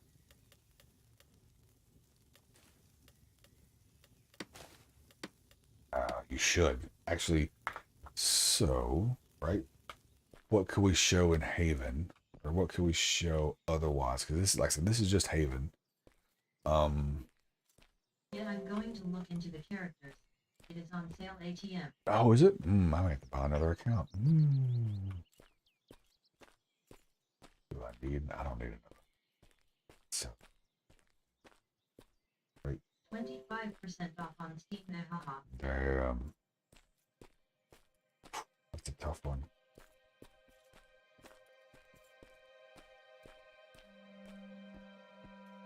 What else can I show you? So, the other thing you could do. Oh, I know I was going to show you. So, if you get it and you want to play with your friend, so the mainland of Maryland is one world, and the way that it works, okay, is, say I live in, let's say, let's use New York for example. I don't know New York real well, but if Maryland was the state of New York, you have New York City, you have like Manhattan, Brooklyn, the Bronx. So they're all here clustered together like this, right? Like they're all side by side. The way this game works is that's all one world, one space, one place you can go. So you can get on your horse and you can go from New York City to Manhattan to Brooklyn to the Bronx, all in one ride. You just keep riding. It may take a couple of hours, but you can go everywhere, right? Because the way it works is the games are streamed or level streamed across a whole bunch of servers, but they're level streamed underneath. So what you see is just one world. Now, sometimes when you cross across servers, there's node lines. So you may see like a couple of frames, like a little hitch, because you're passing from one server to the next, right? But in game, it's completely fluid and continuous. You're just going from one space to another. So you can ride from East Coast to West Coast on your horse. It may take a couple hours, but you can do that. It's really neat and unique. But it also means if you're streaming like I am, and you're in Tendrum or you're in Morin Kerr, anybody can come find you because that's the only place, right? There is no other Morncur. There's one Morncur, there's one Tendrum. But for Haven, there's instances, and there's literally hundreds of them. So what you'll do is when you start, you'll be right here at this spot with this little platform. If you run over here, see that light right through there? Travel to another Haven instance. You go over there and you talk to that statue. It's going to let you know which instance you're in. That's how you'll meet up with your friend. So you had a friend that was playing and you want to play it. So talk to this. Like I'm in 1414. So when you talk to it, you'll see which one you're in, and you can type in whatever code that they're in, and then it'll log you out. And then when you log back in, you'll be in their instance, and then you'll be able to interact with each other and talk to each other. Now, when you're ready to leave, so we're here. When you're ready to leave, you're going to go out the west gate, cross the river, follow this road all the way down this fishing village, and then there's the Knave statue to go to the mainland. Right there. So that's how you get out of here. You have to have 2 clade gift. You have to have 2 of these earned, and then you can go down to the statue if you want. I usually stay, personally, that's just my opinion. I personally stay usually in Haven until I'm about 12 or 13 clade, and then I go, just because a lot of the clade gift XP giving resources like the zombies, the bandits, the risers, satyrs, a lot of those things are pretty heavily occupied and camped by other players, that it's tough to get, How long XP. game time till LVL 1-2? Not long. Depending on how fast you are. It's faster if you're a foot fighter, in my opinion, than it is a mage. I'm a mage. And I have to be careful because I can't take a lot of physical damage, but I can do massive damage from a distance. If I was a foot fighter, you can churn through them a lot faster. So, Are there healer type classes? yes. So essentially, all of your mages are going to be your healers. And then your foot fighters will have either potions or bandages that they can use. And then depending on what their build is, they may have a basic level heal that they can use a few times, but their mana regeneration will be poor, but they'll be able to get off at least a couple of heals before their mana depletes, right? But if you're a true mage, then you can spam a ton of heals. Like I'll show you, so this guy is a fat mage. He is a mage of mages, right? Like huge mana pool, huge mana regen. I also have no armor on, so my mana regen is completely 100%. The heavier your armor on is, the lower your mana regen is. Until you wear, this is a human, so we can wear up to 6, and then after 6, you start getting mana regeneration. Right now, I've got 100 because I've got nothing on. So if I was to heal myself, that cost me 5 points out of 231. So I could do a lot of healing. That's my minimum. That's my small heal, and it's healing me for 30, and my total health is 183. Right. So I can cast that almost always because the mana pool is so low. So I'm just spamming it, and I'm regenning it almost as fast as I'm using it. See, it's not really going below 220.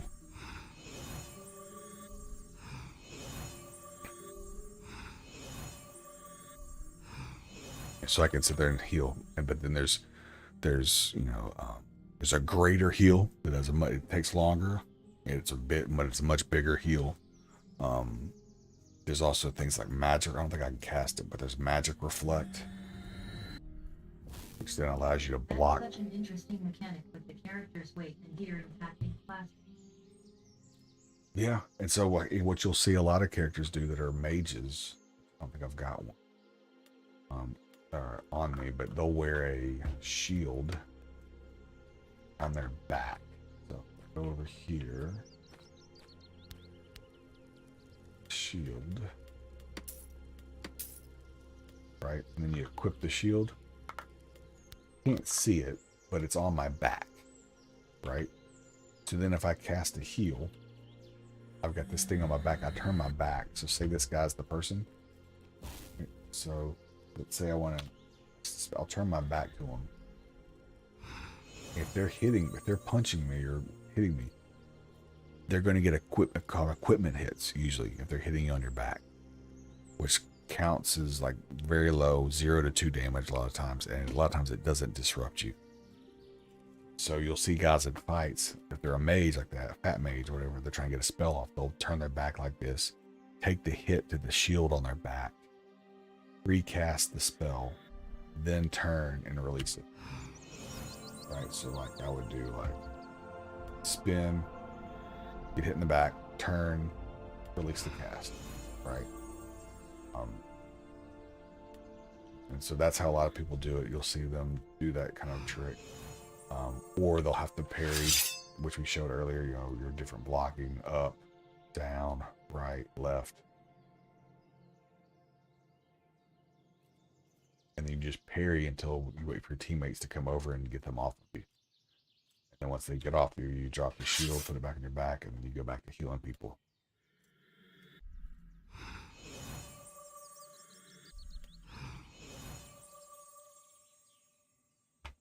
That part's pretty fun. And then like I said, you've got the big spells. You've got your, I don't have them on here, but you've got like your Thunder Lash, your T-Lash, and You have that set on purpose?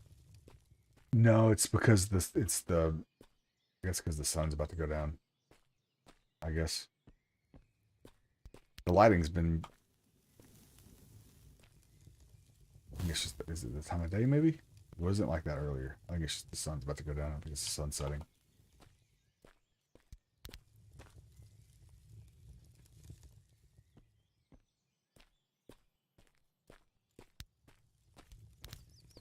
I'm actually playing on a laptop.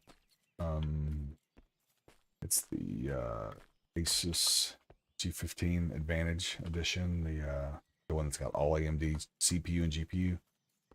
That's really cool. Thank you again so much. I have to duck off now, unfortunately. Dinner's ready to come out of the oven. Smiley face. Nice. That all really helped. I'll be buying the game for sure. Well, that's great. That's awesome to hear. If you have any questions, shout. Be happy to help. There's a very active Discord for the game.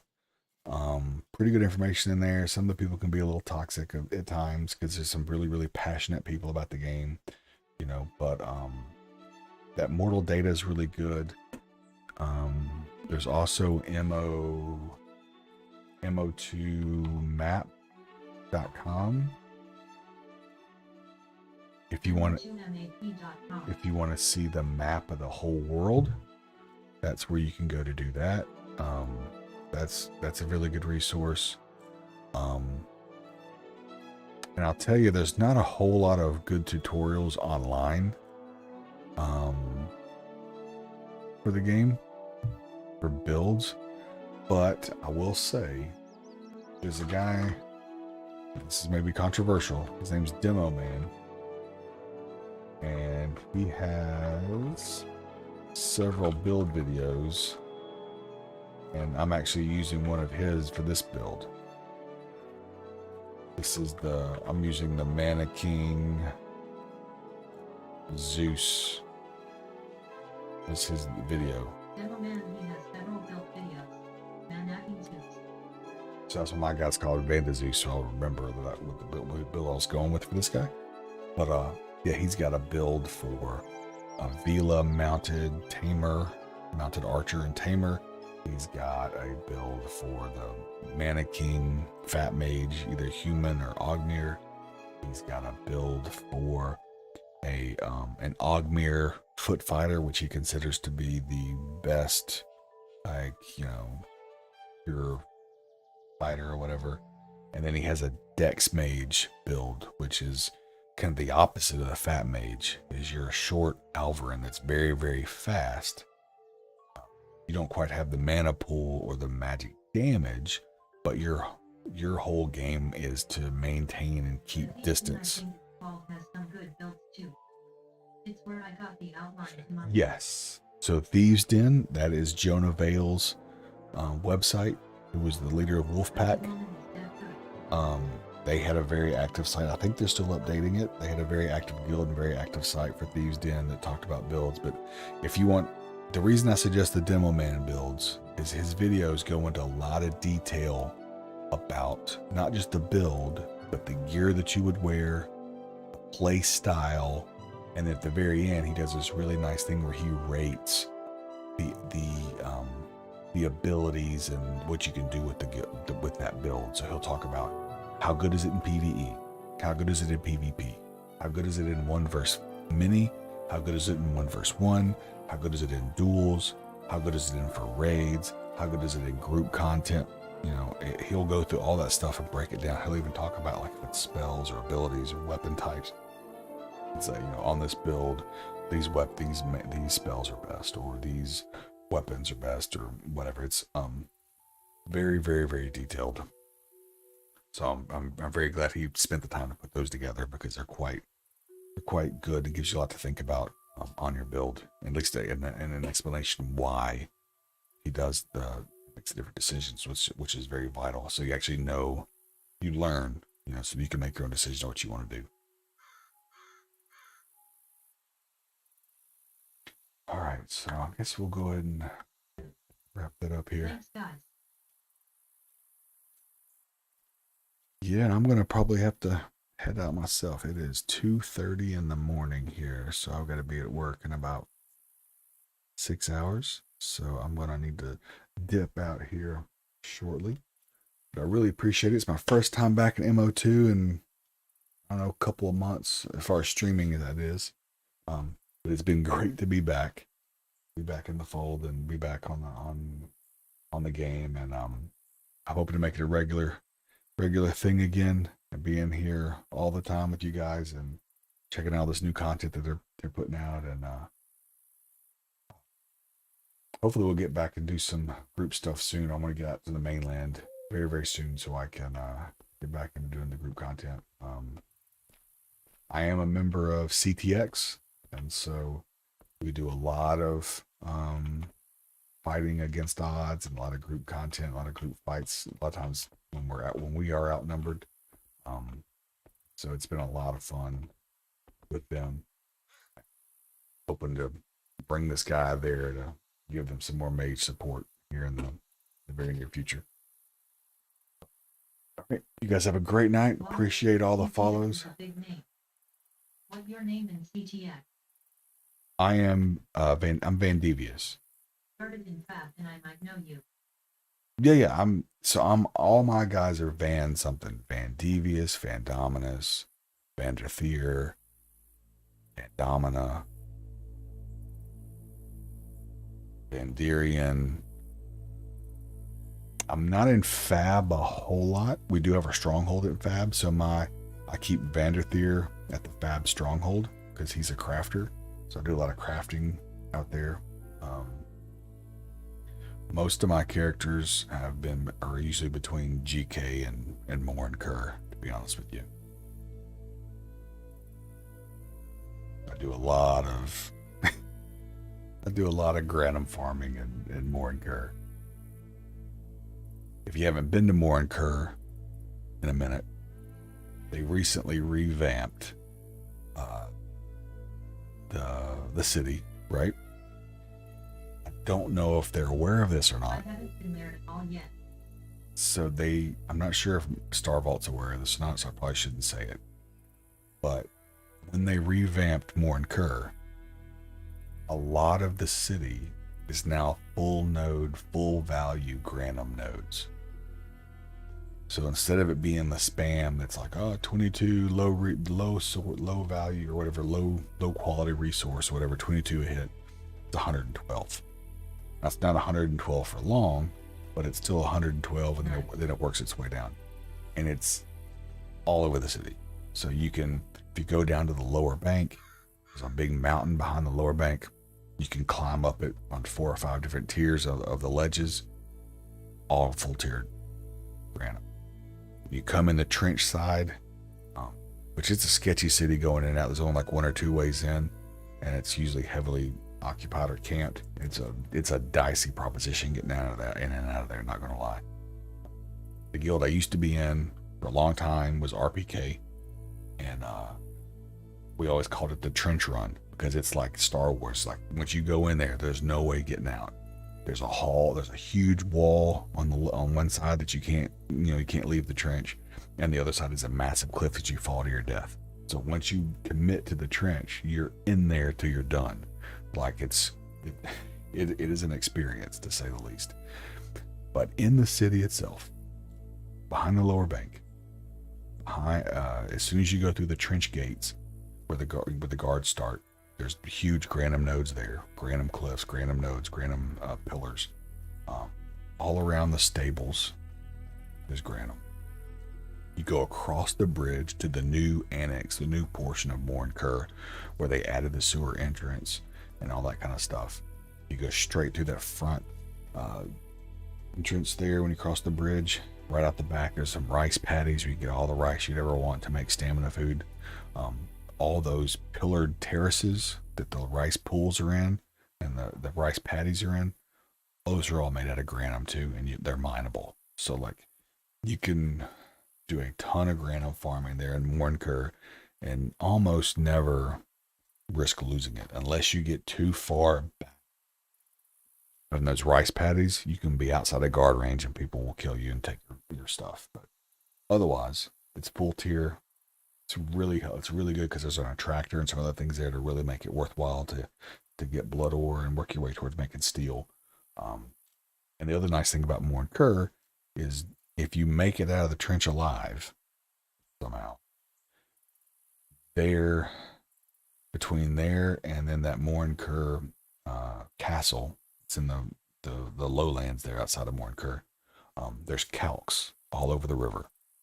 So the things you need to make steel, the raw materials you need to make steel, is you need like 24 stacks of calx, 26 stacks, if you have nothing, you need 24 stacks of calx, 26 stacks of Granum, and 2 stacks of Sabura. So you can get the Granum and MK. You can get the calx out there by the river. And since you only need 2 stacks of Sabura, if you look and you pay attention while you're out there by the river south of Mornkur, there's individual boulders that look like nothing, but they're actually Sabura out there, the little brown rocks. You can hit those for 66 a hit, and you can get that 2 stacks of Sabura in no time. Because otherwise, the only place to get Sabura in bulk is to go all the way like an hour and a half west to Maduli, where that place is covered in Sabura everywhere. But you don't have to make that kind of run because you can just harvest the small Sabura nodes around the river in the time it would have taken you to go all the way to Maduli and back. So essentially, Mornkur's got everything you need and the attractor to really pump out steel. The hard part is getting the Sabura and the calx back into the city without getting clipped on the way in.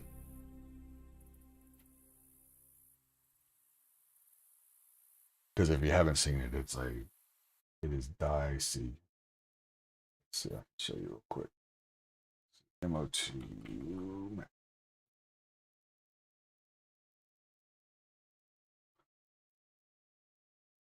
Right, so this is the trench I'm talking about. So see this west side and then to the north side, it's this huge cliffs. It's good to I know I You was can't. told I need to do mining as a dex mage for casting math. Yes, so if you need cuprum to make to do your lightning and that kind of stuff, right? So then Sabura is all over this. Like all, if you like, I don't know if it'll show it or not, but like all these rocks, like that's all Sabura. All of that stuff right there, that's all Sabura.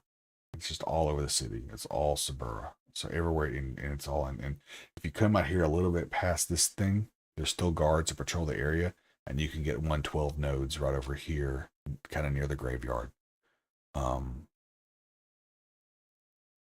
So if you need that, that's the fastest place to get large amounts of Sabura that you can refine in 1 or 2 steps into cuprum. It's like amarantium and something else, and then you mix that, and it goes and it becomes cuprum. It's like 2 steps to get cuprum there. Here in Morn Kerr,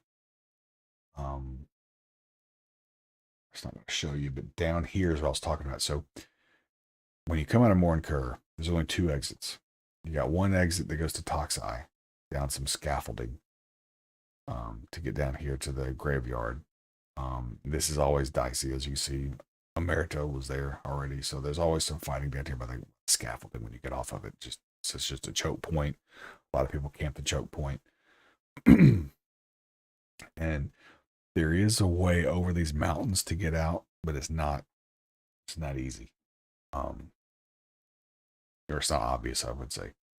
The other way to get out is you go down the trench. So you go up here, down this ledge, down around here, all the way down. And then once you get here, I think once you get here, you can take there's a little ramp you can take down to here, or you can go this way and come out. But people are always here. Like, I always run into people here. And a lot of times they'll turn and start shooting you because they know they've got you in a spot and you can't go anywhere.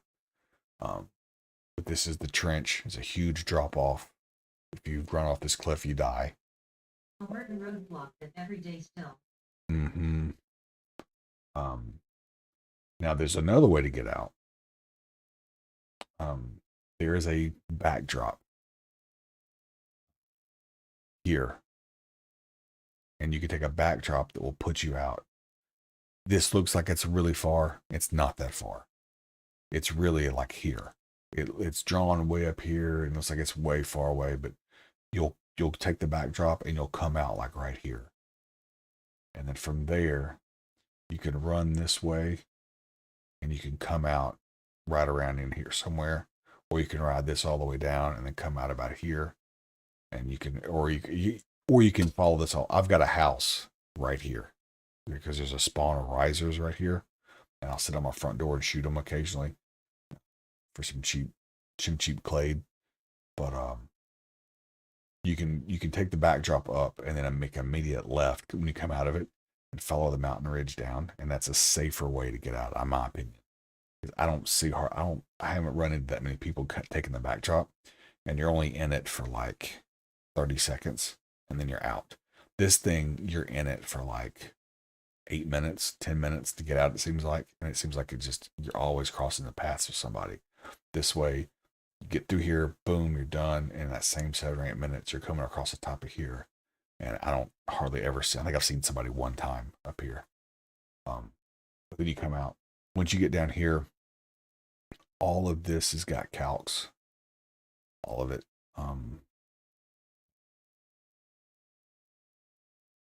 Looks. Here we go. Calcs. Sabura. Great.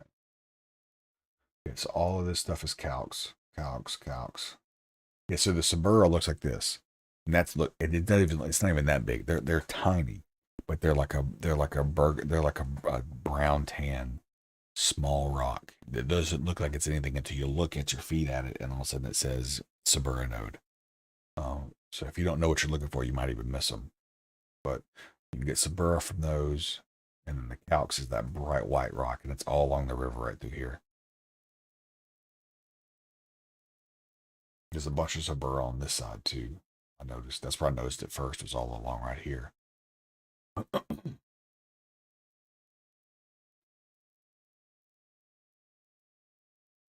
But you get all that, you can make your own steel because you take all that back here.